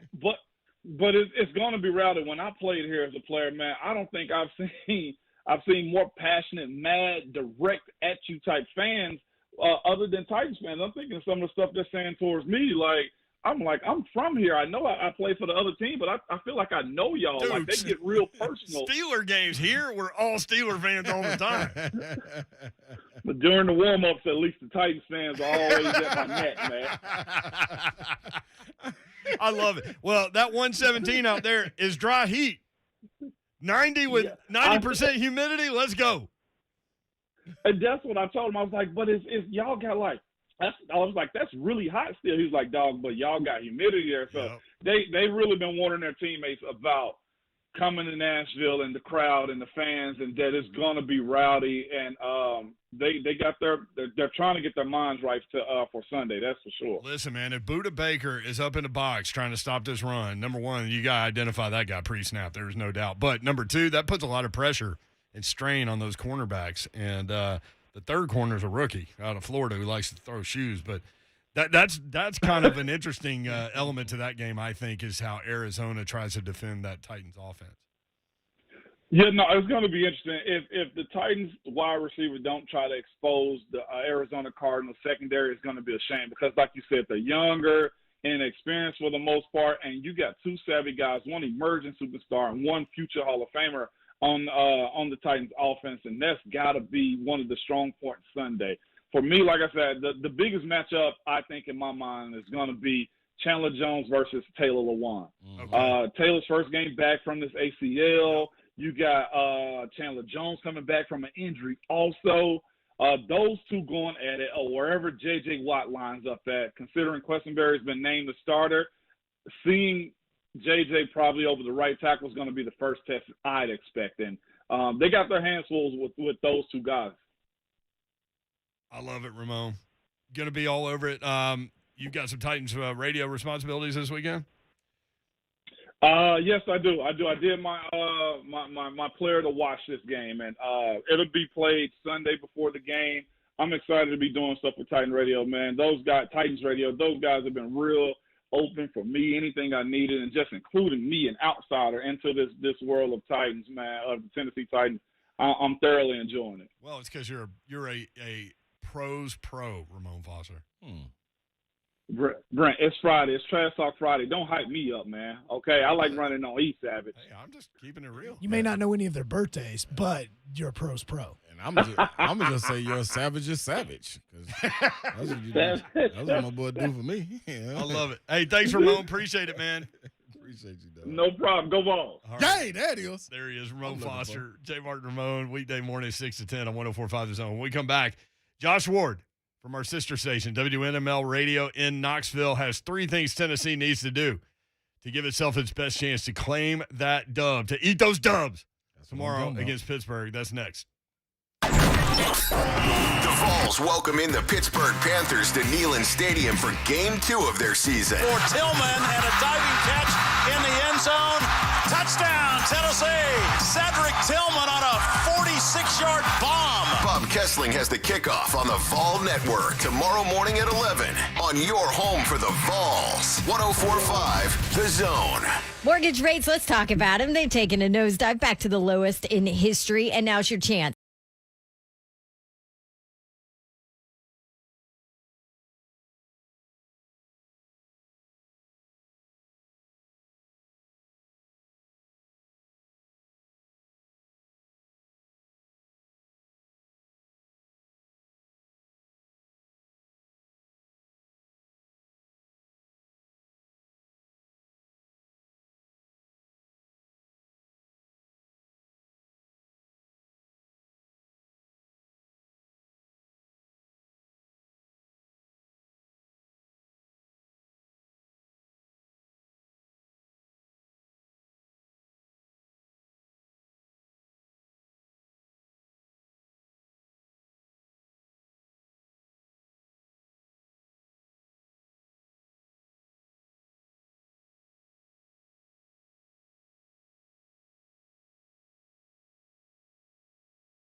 Like Donkey Kong? Just like the Kong of the Donk. Yeah, let's not go like that. Let's not say it like that. Yeah. Let's go to Knoxville. Your buddy, my buddy, Josh Ward joins us now. Oh, yeah. At Josh_Ward from WNML Radio. Josh, what's up? How are you, man? Josh is ready. Guys, doing well. I'm excited to see what happens tomorrow. Damn, your mic sounds better than ours. I mean, boy, you just came through crystal clear. Like, golly. You might as well come sit here. We're Cumulus teammates here in Knoxville. Jeez. They hold us to a high standard. They letting you slip by there in Nashville? Hey, man, I don't know. I kind of like listening to Josh talk, man. I do too. That sounds great. Say words, I'm Josh. doing my job well over here to make him sound so good. Yeah, well, I hate hearing my own voice. So if you like hearing it, that really says something about the equipment I'm using here. Does your wife like hearing your voice? Well, I asked her, what'd you think about the show today? And she's like, oh, yeah, it's good. So what did we talk about? She didn't listen. So that probably gives you an idea. Yeah, ain't nobody listening. We're listening, though, Josh. And every week on Friday, you offer up 3 things Tennessee needs to do to give itself its best chance to win. And this is one of those 50-50 type games. This is one that they need for sure. What do you think? What's one thing that they need to do to get that dub? Well, I think going in, it's a lower scoring game. I think defense is going to really matter, but I'll start the conversation on the offensive side of the ball, which is where a lot of the conversation has been to this point, right? So number one thing for me, I'm going to say hold off the pressure that Pittsburgh is going to try to apply. The Panthers had to replace some key players from last year up front.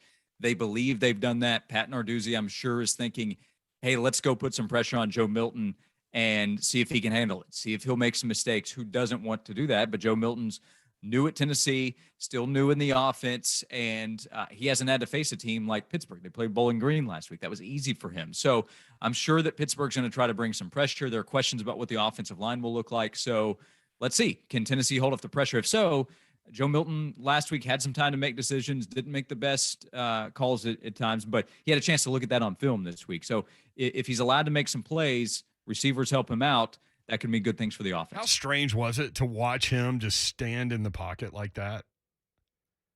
Yes, especially for Tennessee fans, because I think they're used to just being terrified of how much time their quarterback won't have, and he had a ton of it. I don't know what he was saying. I don't know how he was processing things. I think we were all wondering, but Josh Heupel made it clear that he didn't handle that time that was allowed well. So he needs help. His receivers didn't help him all the way through in that game, but it starts with Milton probably seeing things a little better on the field.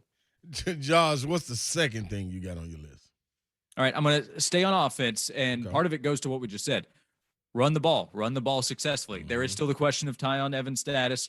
If he can't go, here's more of an opportunity for Jalen Wright, who I thought was one of the more intriguing freshmen because he's a playmaker. You hear great things about his work ethic. He has terrific speed, which allows him to make plays. And often I think I've heard you want to get your playmakers in space, right? Well, that's what this offense is supposed to do. So Jabari Small would get more of an opportunity. That's really where the conversation starts. But if you're going in with some concerns about Joe Milton in the passing game, you want to take some pressure off him and the pressure they're trying to apply, run it with Small, with Wright, with Joe Milton. He can be really effective in the running game. So last year, Pittsburgh, best in the ACC in run defense. Yeah. There's another way to test. Okay, Pittsburgh, are you really back where you were last year on the defensive side with those guys you have to replace?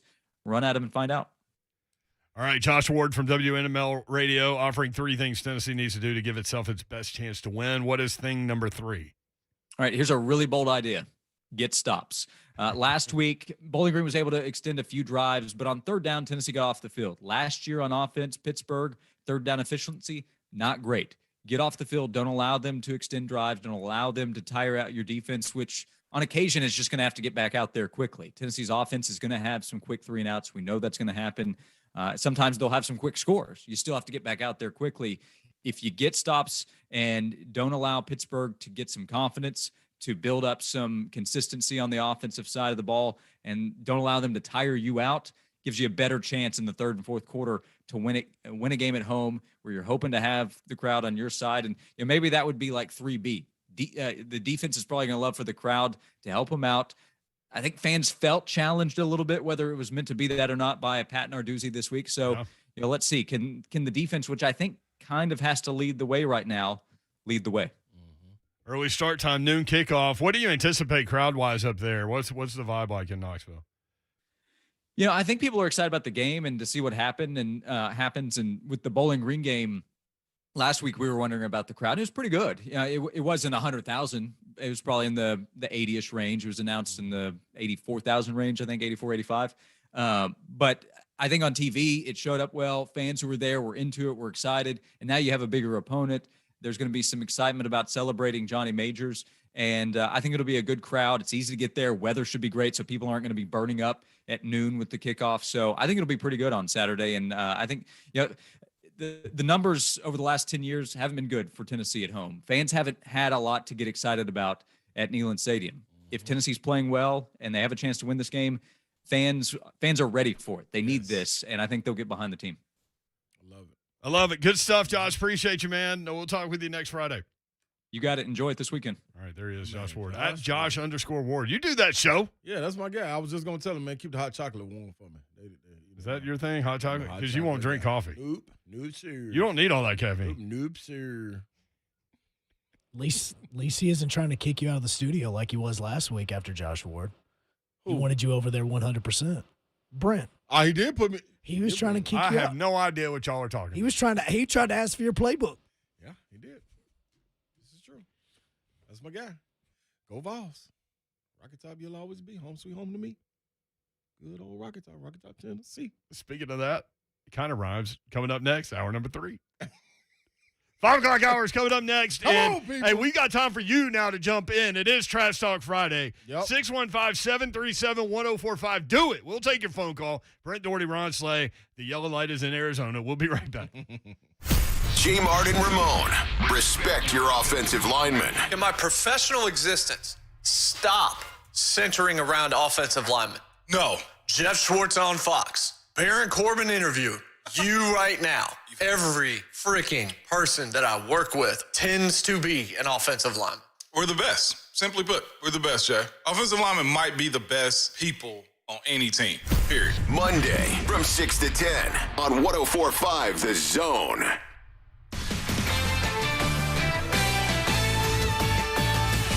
This is Tiki Barber with a CBS Sports Minute. The Tampa Bay Tom Brady isn't that much different on the field as the New England Tom Brady. A great leader, a star dedicated to his craft, and ultimately a winner. However, off the field, Tampa Tom is a completely different story. During his days under the Patriot way, Brady never moved the needle. Now that he's in the South's title town, he's tossing trophies on boats, hamming it up with Gronk, and expressing his opinion on all kinds of topics, including the NFL's new jersey number policy that allows linebackers and DBs to wear single digits. Brady calls the rule crazy and frustrating because it makes it hard to study film and get the right adjustments in game, and that it has no purpose for the sport. In truth, he's probably right. But after being in the league for 20 years, Super Tom's got to realize that times are changing, no matter what he thinks. I'm Tiki Barber. Hey. Frequent heartburn may keep you from running your A game, but it doesn't have to anymore. Join the Prilosec OTC 2-week challenge. Just go to prilosecotc.com. You'll get $3 off to get you started, plus 14 days of tips, tricks, and reminders. Just 2 weeks, zero heartburn. Go to prilosecotc.com and sign up today. Zero heartburn is possible with Prilosec OTC. Use as directed for 14 days to treat frequent heartburn, not for immediate relief. This is Renee. Happy to be here. She's not some influencer. She's more of a groundbreaker, turning her 4-acre lot into a little slice of heaven behind the wheel of a John Deere 1 Series tractor. Renee runs with us because the most important job is the next one. That's all I got. Nothing runs like a Deere. Get a 1 Series tractor for just $99 per month at your John Deere dealer today. For additional cost information, please call toll-free 855-633-2315. It's been so fun to see fans back in stadiums. I'll tell you who cannot wait to fill Bridgestone Arena, the Nashville Predators. 17,159 of the best fans in sports. Again, it's coming. And with the 2021-2022 NHL season quickly approaching, only way for fans to guarantee their seats inside of Smashville, you got to join the Loyal Legion. Remember, Nashville's set to host the 2022 Navy Federal Credit Union NHL Stadium Series, too. That outdoor game with the Preds and the Tampa Bay Lightning February 26th. So now's the best time to become a season ticket citizen to be able to get in on all of that. 6 home games scheduled in October. Ticketmaster.com. You can get tickets there. And also, if you want more information on becoming a season ticket citizen with the Predators, go to NashvillePredators.com/tickets. That's NashvillePredators.com/tickets. You know when you have to make a hard choice, like between chocolate brownie fudge or lavender ice cream? That's a hard choice for some people. Well, that's where getting really tough decisions is in line with choosing an internet and wireless carrier. Same thing. Like, do you choose fast gig speed internet or one that blocks malware? And then what about the wireless? Do you choose unlimited with 5G or the most reliable network nationwide, or wireless that's number one in customer satisfaction? Well, with Xfinity, you don't have to choose because you get all of that with Xfinity. It's internet and wireless so good, it keeps one-upping itself. Get Xfinity Internet and mobile together for $35 a month for 12 months with a 1-year agreement. Switch today. Again, Xfinity Internet and mobile together for $35 a month for 12 months with a 1-year agreement. Switch today. Requires paperless billing and auto pay. Ends October 11, 2021. Restrictions apply. New performance starter internet customers only. Equipment taxes and fees are extra and subject to change. After the term, regular rates apply. Compares optimized pricing to top carriers. Xfinity Internet is required. Hey, it's Eddie George. You know we all have crazy busy lives and don't take time to research car insurance, right? Well, you don't have to. Xander Insurance does all the work for you. Their system shops over 15 top companies to find you the best rates, and they keep shopping every year. Their clients have saved an average of $600. That's why I'm a client. Xander gives me more options.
WinBet, WGFX Gallatin, Nashville. The Titans and Cardinals. Kickoff is Sunday at noon on your home for Titans football. Trending now at 104.5 The Zone.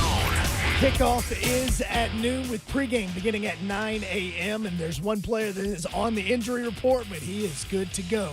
And that is wide receiver A.J. Brown. He was a full participant today in practice. Now out for Sunday is David Long. You also have a slew of players that are questionable. The most notable names are wide receiver Josh Reynolds and kicker Sam Ficken, as well as other games going on around the state. Tennessee is hosting the Pitt Panthers, and in doing so, they will be wearing the all-orange uniforms, as that was debuted in the final game of the 1977 season, which was the first under Coach Majors. Now, coming up in just an hour from right now, pregame starts right here on 104.5 The Zone for Creekwood and Pearl Cone. Our man Lucas Panzica, as well as Will Bowling, will be on the golf. Pregame's at 6, kickoff at 7. For all your foundation repair and waterproofing needs, visit USSTN.com. Breaking news at once on your home for the Vols, the flagship station of the Tennessee Titans and home to 3HL. This is 104.5 The Zone. 3HL with Brent Doherty, Don Davenport, and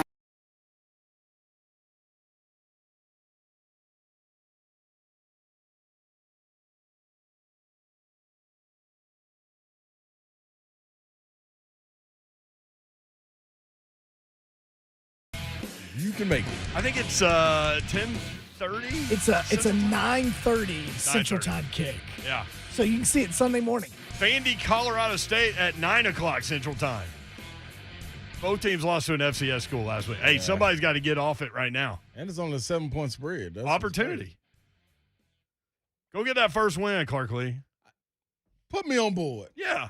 Put me on board. These guys work hard over there. And I feel like they're going to bounce back this game. I ain't going to bet on it, but I feel like they're going to bounce back this game. I think Vandy going – and if they go get it. Dude. What kind of underhanded thing was Seriously. That was a little backhanded one. Yeah, I mean, I want you to win. I ain't going to bet on you to win, but I want you to win. Nah, they're my boys, man. That's like yesterday when you came in. You were trying to give me some dap because that's what you always do when you come in the building. Yep. And I stuck my left hand out there. And you're like, no. No, I can't do it. Only the right. No backhanded dab here. You're right, man. So, I mean, dang. That's what you get for making fun of He Vandy. pulled his entire microphone stand out of the whatever this is. Wood? Is that what it is? Without the console? Yeah, the console, yeah. What I was trying to say was, Thank you, Hunt. I want Vandy to go up there and get that win because I am, like I told, see, I'm going to let y'all behind the curtain for a second. I'm not about a Ram either. No. Screw them. At all. And I mean that at all. First, tell them where I'm at. I'm in the building. I'm in the building. Hey, I'm in the building. I'm in the building. I'm in the building. I'm in the building. I'm in the building. I'm in the building. Why am I slipping today? I don't know why you slipping, but make sure you falling and you got to get up like them at Rest in Peace. But this is what I'm telling you. I knew you were going there. I followed it. I can't get up. Just lob it. Man, what you got to understand, I'm going to let you behind the scenes, people. Listeners, I'm letting you behind the scenes. Vandy, alum and friends and listeners, fans of all kind.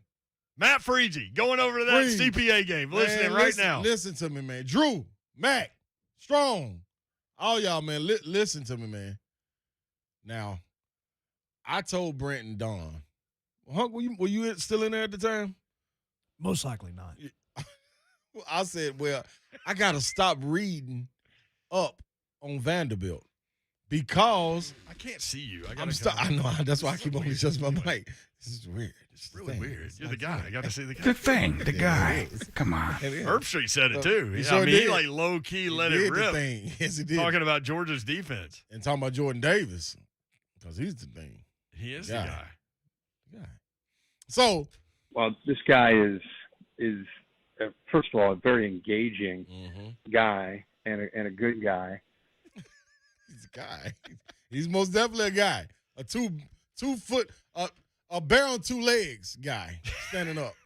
That's what he is. All right, behind the curtain for all your Vandy guys. Yeah, from a Vandy Dan guy. Stricker. Stop stalling. All of them. Listen, man. Yeah, I was reading a story. I'm already a Clark Lee fan. Listen, I'm a homer. I love everything about Nashville. Anybody that comes from Nashville, anybody representing Nashville. Clark Lee's Nashville. I was reading a story in Athletic about him stripping it down, the program, the football program, and building it back up. How it's going to take time, everything that went into it, the pregame, the day before the game, after the game, the speech, everything. I was like, dang, man, I feel sorry a little bit for him. No, it's exciting to start over. From nothing. Yeah. To just build it. Yeah. Nothing. And like all these skyscrapers over here. They're just coming out of nowhere and just building. But it's like, I'm not supposed to have this spot in my heart for Vandy. You know what I'm saying?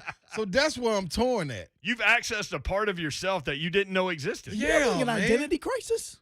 No. I'm one thing for sure. I'm orange and white all day long. I mean that with a little hint of Tears You Blue in there. But it's like I'm from here, and I want to see them thrive and do good. I got friends over there in the black and gold. But golly, man, like I got to stop it because I almost came on air and was like, man, Vandy going to be all right. And as a fan of Volunteer Nation, I'm not supposed to say that.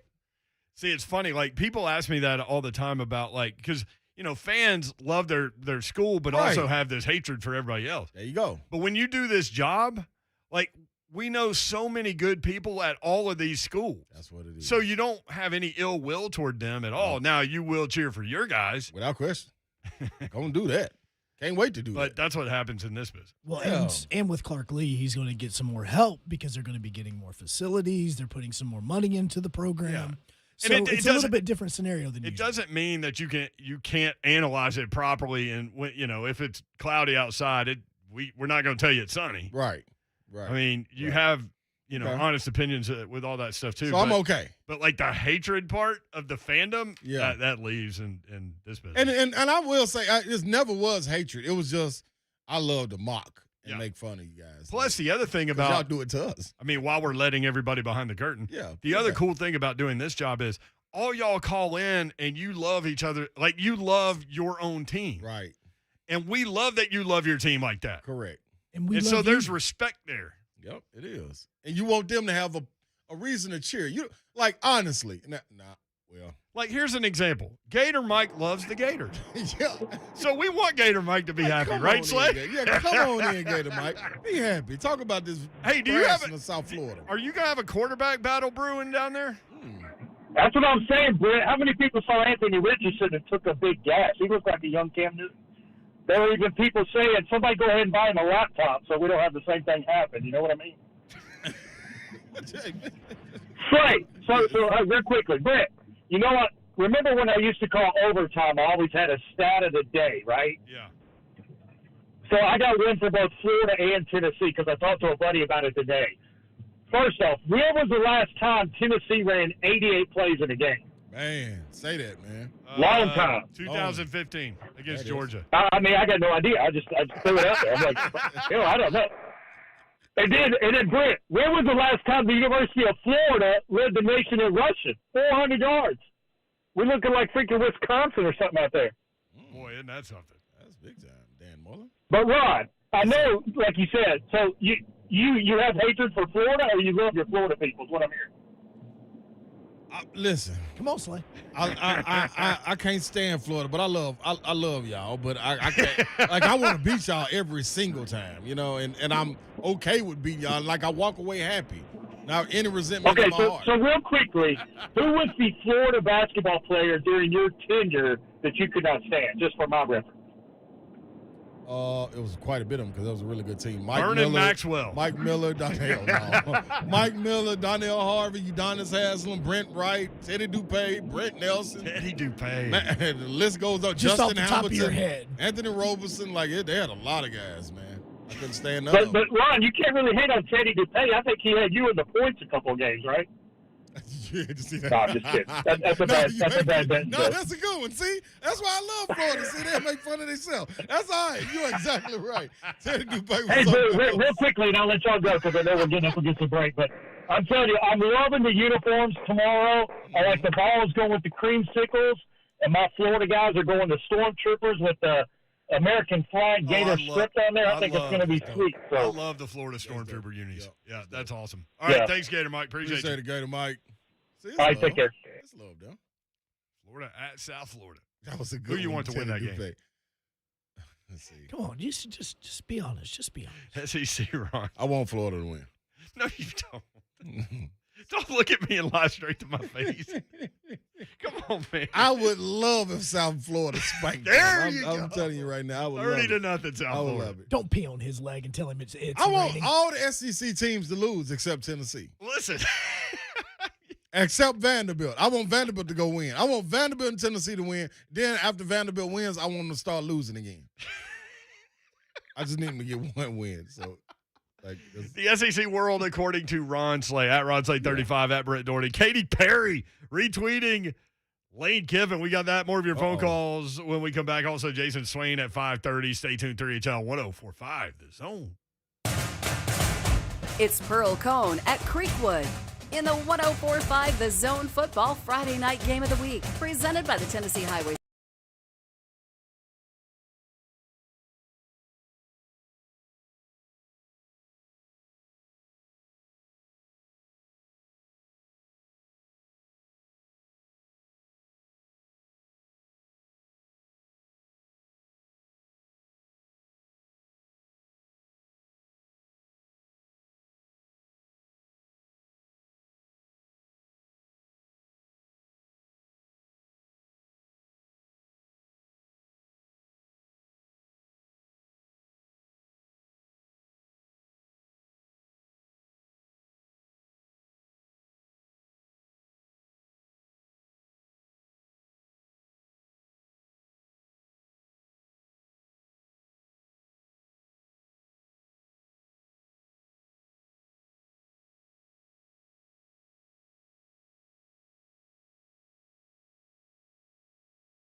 Really? It said almost Sunday.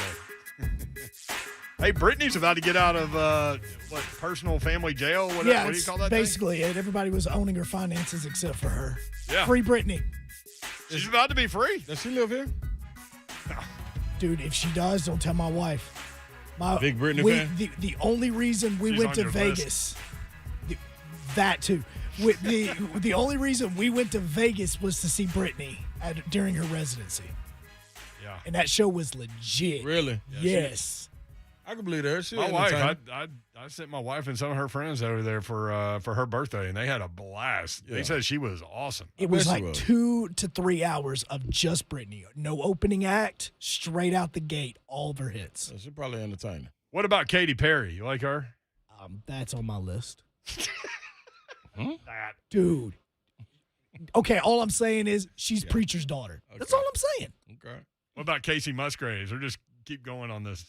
I've actually never seen her. Oh. Is she on the side of the vehicles outside? I think she is. Maybe. Katy Perry? No, Casey Musgraves. Casey Musgraves. Look her up. Spacey Casey. She is legit. I'm talking as an artist. I'm not saying anything about her looks. Spacey Casey. Oh, absolutely. I love her She's an amazing artist. Now, I do know her as an artist. I've never seen what she's looked like. Yeah, I love her music. Anyway, Katy Perry retweeted Lane Kiffin. Lane Kiffin wrote, "Need all Ole Miss football fans here Saturday. At Katy Perry, come back. We will pay for corn dogs. Hashtag come to the ship." So she was on game day, right? In the Grove? It was at the Grove. It was actually Ole Miss, Alabama back in 2000, it may have been 2016. I thought LSU was involved because aren't they the corn dog fan base? LSU was involved because she was doing college game day pick'ems and she wanted some props for all of them. I know this. And when she picked the LSU game, she started throwing corn dogs. Yeah, because was that when LSU and Oklahoma were playing each other? I don't know. But anyways, the reason I know about this is because it's in Kirk Herbstreit's book. And so she requested corn dogs. And so it was during that. It was during the game. She retweeted Lane Kiffin and wrote, "All aboard the Lane train, LFG!" exclamation points. At Corral_Matt for Heisman. Okay, can you imagine being a college quarterback and having Katy Perry tweet? That'll do it for you. That'll do it for you. That'll do it for you. What are the chances that Matt Corral tried to slip into those DMs right there? He was a fool if he didn't. NIL, don't you, buddy? You're saying that's an open invitation. If she just tweets you. And she added them too? Yeah. Oh, come on. Come on now. What's the thing? Preacher's daughter. That's all I'm saying. I mean, I'm not sure Lane didn't. Like send a message, "Hey, it's Joey Freshwater." Ooh, boy, Just in case you're in Oxford, Joey will take you out. Hey, Lane's not married, right? No, he's single now. Coaches or something else. He and Layla Splitsville a little while ago. She's in L.A. He was in Boca Raton.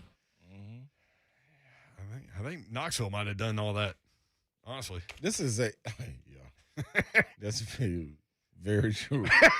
I'll leave that right there. That's very straight through arranging what he was about to say. Very true. I'm just saying, man, this is a huge weekend for Tennessee. Not only the Vols, not only Vanderbilt, who's going to go get their first win on the season. Yeah. Eddie George going down there. That's going to be a big-time battle down there in in Memphis. Yep. Against Liberty Jackson Bowl. State, yeah. Him versus Coach Prime. That's going to be big time. And you got the Titans doubling back against the Cardinals. That's right. Titans opener. Looking forward to that. Yeah. I'm ready. 615-737-1045. You want in. You've got some Titans audio, don't you? Like I do. Joe Hunk was listening to the Titans post-practice audio, and he was like, he had his earbuds in, so we can't hear. Me and you were talking about God knows what. And he's over there laughing. Sniggling and giggling. And I'm like, what are you listening to? Well, and majority of the time, like, you get this close, and the players are so serious. But they had Julio and A.J. Brown talking today. And those two, like, it could be like a buddy cop movie, man. I mean, like, those two are so funny talking about each other. Which one do you want to start with? Oh, Julio's my favorite. All right, Julio Jones, who has been practicing now and is ready to open things up. I think he needs 2 receptions to become the second fastest to 850. Yeah, he is of all time. currently, I think that's right. the active leader in receptions and receiving yards All in right. the NFL. Do you need to set Julio Jones up, or can we just hear Julio Jones? Oh, you can hear Julio Jones talking about his relationship with A.J. Brown. Just a relationship in the building, out of the building, right? It's just having a guy that you can know, you can go to a bar, whatever, and have a fight with that has your back. You know, it's just building that confidence in one another and understanding that you're not out there by yourself, and I'm not out there by myself. Just take him to a bar, man. That's how you know when That's you got a so good friend. funny. Look, I get the metaphor. I get it. But that's really funny. That's his guy. Yeah. If you go to the bar and you need somebody with you in a fight, I'm taking Ron Slay over Joe Hunk. I'm just saying. Smart. Yeah, that's it. That is smart. I mean, like that's a smart decision.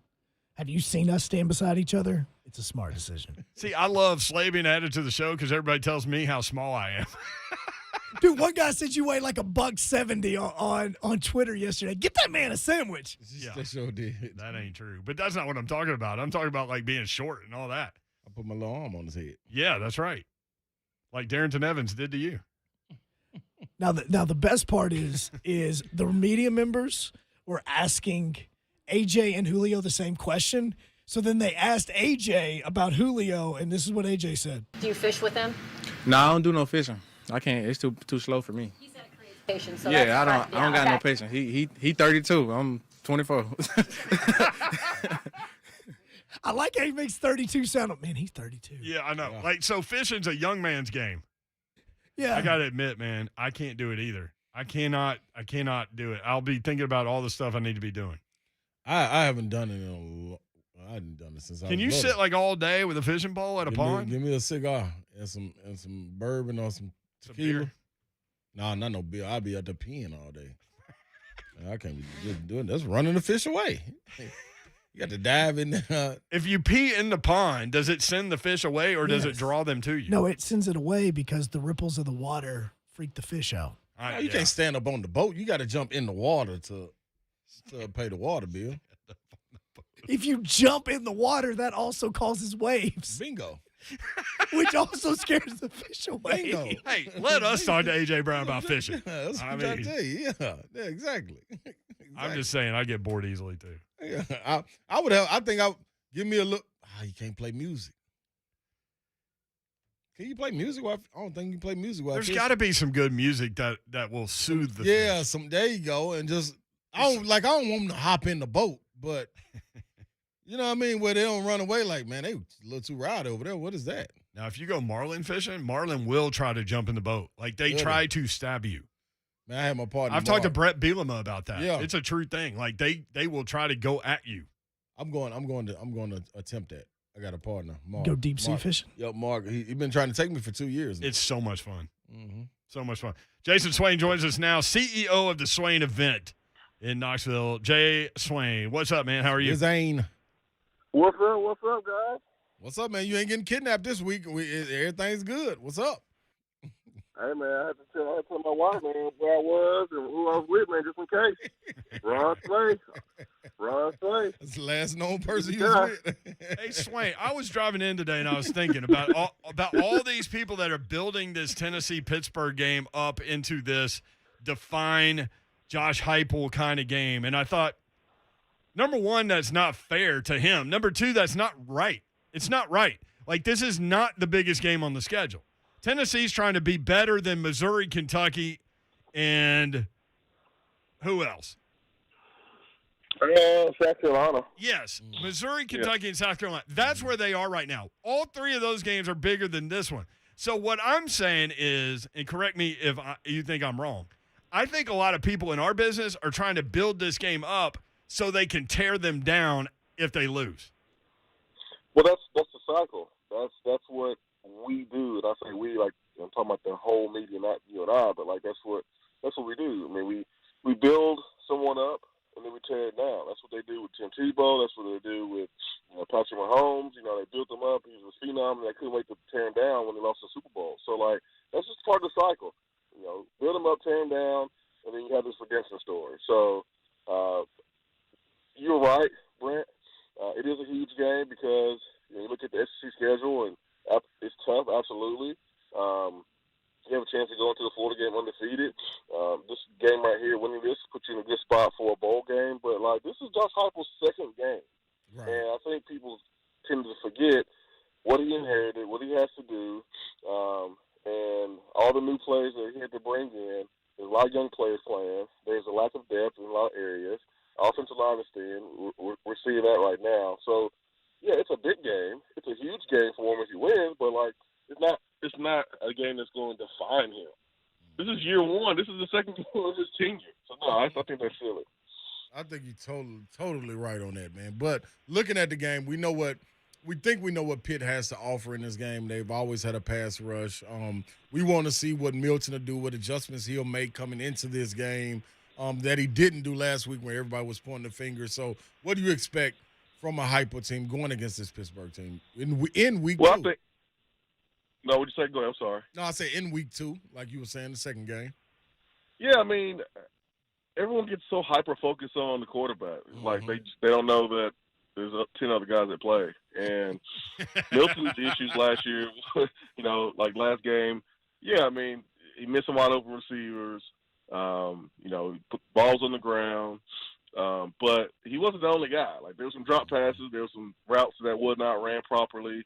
There were some reads that wasn't made. So everyone has to, elevate their game, including Joe Milton. But it's just not Joe Milton. But he's a quarterback. Everyone only pays attention to him. But there's going to be some opportunities in this football game because, Pittsburgh DBs, they want to play physical. They want to up and run. And when you have that, there's opportunities to hit them deep. There's opportunities to catch the ball, make one guy miss, take it to the house if they want to play man-to-man on the outside. So there's opportunities. Now, Pitt is a good football team, and I wouldn't be surprised if Tennessee loses, but I wouldn't be surprised if Tennessee wins too because there's talent, there's speed. Pitt has difficulty running the football, and you got to be balanced if you're going to play this type of football game and win. Hard for me to believe that Pitt will fail to run the football, be one-dimensional, and Tennessee not be able to exploit it. So this game's going to come down to turnovers. It's going to come down to defensive line play, I think, for Tennessee, and the receivers got to step their game up too. It still looked like Joe Milton was playing like he was Billy Madison playing dodgeball. Yeah, that's what it looked like to me.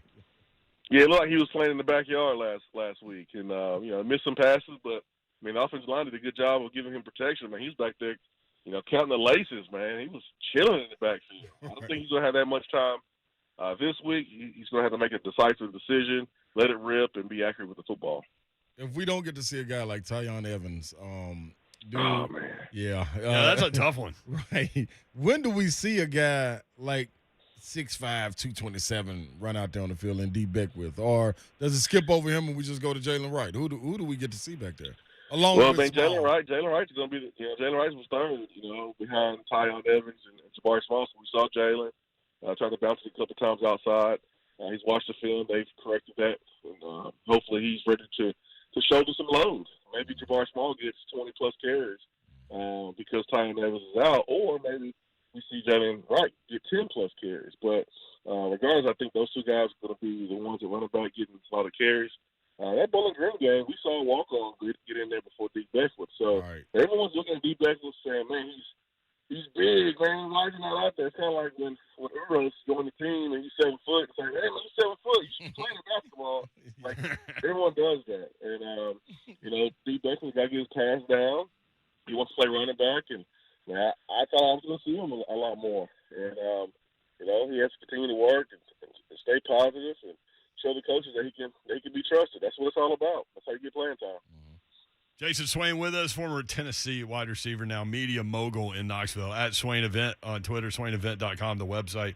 Defensively, Tennessee's going to have to stop that run at that Pittsburgh offense because it looked like watching the UMass highlights and looking at the numbers and talking to people, it looks like they're trying to figure out who their running back is. They had like 92 people carry the football against UMass, which – it's UMass, but still, that's where Tennessee, I think, is going to have to stymie that offense a little bit and put the game in the hands of that fourth-year starting quarterback. Yeah, Pittsburgh's not good around the football, and that means don't let them start being good tomorrow through Tennessee. Yeah. Their quarterback ticket, man, he's savvy. He reminds me a lot of the Indiana quarterback that Tennessee played in the ball game 2 years ago, Peyton Ramsey. Doesn't light it on fire, but he he's just a baller, man. Makes plays on third down, hits plays in the fourth quarter. He's just a good player. I think Pickett is a guy that will play at the next level, but he's a guy to make everything go, man. He's a super senior. He's a leader. He's tough as nails. He can run. So if you flush him outside the pocket, be ready to stay in your man if you're in the secondary, and linebackers pursue because he's a guy that can run. He can finish runs. He's tough, and he can make throws too. So it's all about Pickett, I think, for Tennessee's defense. Got to stop the run and then contain Pickett. Don't let him have a career day. Noon kickoff, man. Did you like those early games, or did you struggle in those things? I like playing early games against sorry teams because I can get dressed and go out and have a good time and enjoy my time socially. But I preferred the 6 p.m. games, 8 o'clock games when we played Florida and Georgia and those teams at home because I want the crowd, man. I want the crowd to get into the game. Well, they better. Oh, I want the fans drunk and mad and acting a fool, man. That's why I love it. Slay thinks that can happen tomorrow. I do. Yeah, I mean, listen, there's going to be an emotional game. I mean, it's Johnny Majors Classic, and when you think about, I had Charles Davis on my show earlier this week, and I asked Charles about Johnny Majors making that move from Pittsburgh, Tennessee, and he said, for Johnny Majors, Pittsburgh was family, but Tennessee is blood, and that just gives you just chills through your body when you hear that. Because we know how Coach Majors felt about Tennessee being from here, and he had a perfect scenario lined up at Pittsburgh where he won championship and was in line to probably win another one. Jason Sherrill takes over and goes out and has a couple top 5 finishes after he leaves. So Johnny Majors left when he didn't really have to, and so the fans, they're going to be ready to go. The players understand what's at stake here. They understand how Coach Majors basically affected college football in such a huge way. So that get your emotions in check early. Go out and play football, but I anticipate the fans getting rowdy at a noon game. Love it, Slay. Swain, love it, Swain. I love you too. You can call me Swag. That's cool. Appreciate you, man. Appreciate it. All right, yeah, I'm cool. All right. I tell you what, man, this is one thing, like, you could always tell when you were on campus. My friends could call me and be like, hey, man, what's it going to be like this weekend? And I could tell you, I don't think we're going to do good this weekend. Or if it's buzzing, I know when it's going to be an upset and when we're going to win. So I firmly believe, after talking to Josh Ward and after talking to Swain, Tennessee is going to win against Pittsburgh. And that ain't a homer. That's a fact. And we're on radio, but I want to tell people, like, you're looking me dead in the eye and you ain't blinking. Oh, no, I'm serious. You got a terrified look on your face. No, because right? I'm serious. I'm serious about this. Like, I used to be able to tell. Like, it builds up all week for football, man. Like, basketball, you don't know to the day of. You know what I mean? If you're a fan or something like that, but you don't feel the buzz because there's so many games. Right. But for football, you felt it building up during school, man. Like, once Wednesday came, what a part is that? Because it's trying to get it on, man. And it's going to lead right into the game. And you know everybody coming back. Man, hey, boy, I got some stories for y'all. There's a request when we come back for you, by the way. I got some stories. Also, call your shot with Daddy Wright straight Tennessee whiskey. Okay. I think I know what Slay shot's going to be. Oh, yeah. It might shock some people, though. We'll do that when we come back. Also, Kevin is waiting on hold. We appreciate that. 615-737-1045 at 3HL1045 on Twitter. Buck Rising loves talking with you about the Titans, but has also found rooting against the Jags' new coach quite enjoyable. I think I kind of root against Urban Meyer in a way that I'm starting to discover now. I just find him so thoroughly distasteful. I've never had a reason to dislike Urban Meyer, and then I'm just looking at this clown show that's being run in Jacksonville, and I want to laugh. The Buck Rising Show, Monday from 10 a.m. to 1 p.m. on 104.5 The Zone. What's happening, people? It's me, Ron Slay. I can be at your door, or you can walk up to the door. Just make sure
3 points? Nope. Keep him. Tennessee straight up, he said. I support Mark Mariani. I can't get a read on this game, man. I can now. You did. You had a moment of clarity while we were just sitting here. Yep. Like, while we were sitting here drinking our coffee. Hot chocolate. I was going Pulp Fiction. Oh, yeah. What you mean you go walk the earth? Like Kane and Kung Fu? Just got to get in adventures and stuff. By the way, Ron Slay did discover Casey Musgraves during the break. Yeah. Impressed. You said you could drink Great a cigar. music, right? Yeah. You could drink a cigar to that? Yep.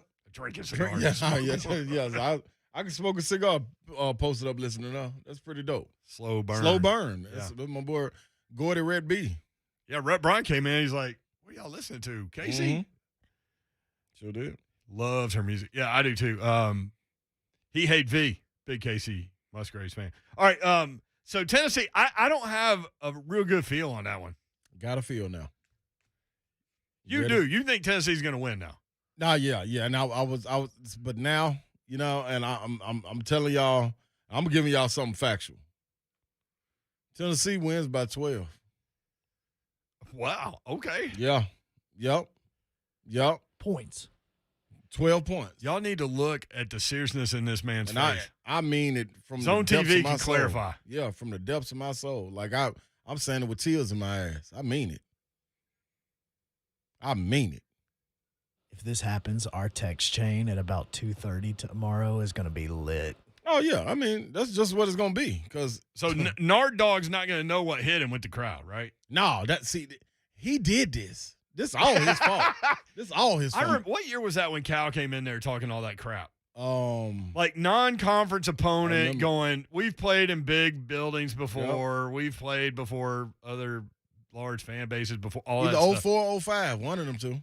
And it was an avalanche. Rocking and rolling. And it was loud. Yep.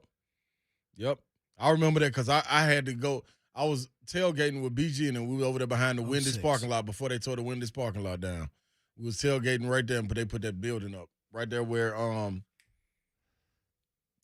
forgot, the Campus Pub used to be. So right there, boy, woo, it was live. And it changed right then. I could feel the energy. And boy, when they got with them boys, man, then I had to leave and go overseas. Knocked all the spunk out of me. You're going all the way through it. Yeah, that's exactly what happened. This is your life, Slay. We ready. Tennessee went up. Eric Ainge with Chris Brown, 6-0. They went up Eric Ainge to Robert Meacham, 14-0. Mm-hmm. James Will Hoyt with the extra point, by the way. Eric Ainge to Robert Meacham for 80 yards, 21-0. Eric Ainge to Jason Swain for 51 yards. He wasn't playing. 28-0. This is in the second quarter. This is in the third quarter. Montario Hardesty, 43-yard touchdown run, 35-0. They wasn't playing. Then we felt sorry for him a little bit. Tennessee did. Let him back in it a little bit. A 32-yard field goal, 35-3. We'll throw your bone. Game was already over. We'll throw your bone. 35-0. And y'all, they were talking so much smack. Till what? We need to roll. Oh, we ain't got to roll nowhere, but roll. We ain't got to roll nowhere, but roll over Pittsburgh. 36-24, yeah. We got to get to Will 36-24. 36-24. Write it down, book it. 17-13 Tennessee. I like it. All right. All around win. Who's coming up? Will Bowen and Lucas Panzica? Yep. Our game of the week. Do we have Pearl Cohn on our radio station tonight? It's so hard to be a Firebird. It's so hard to be a Pearl Cohn Firebird. Let's go. Back at it Monday later. We have the best broadcasters in the NFL. So why wouldn't you want Mike Keith and Coach Mack on your smartphone? He can run this thing.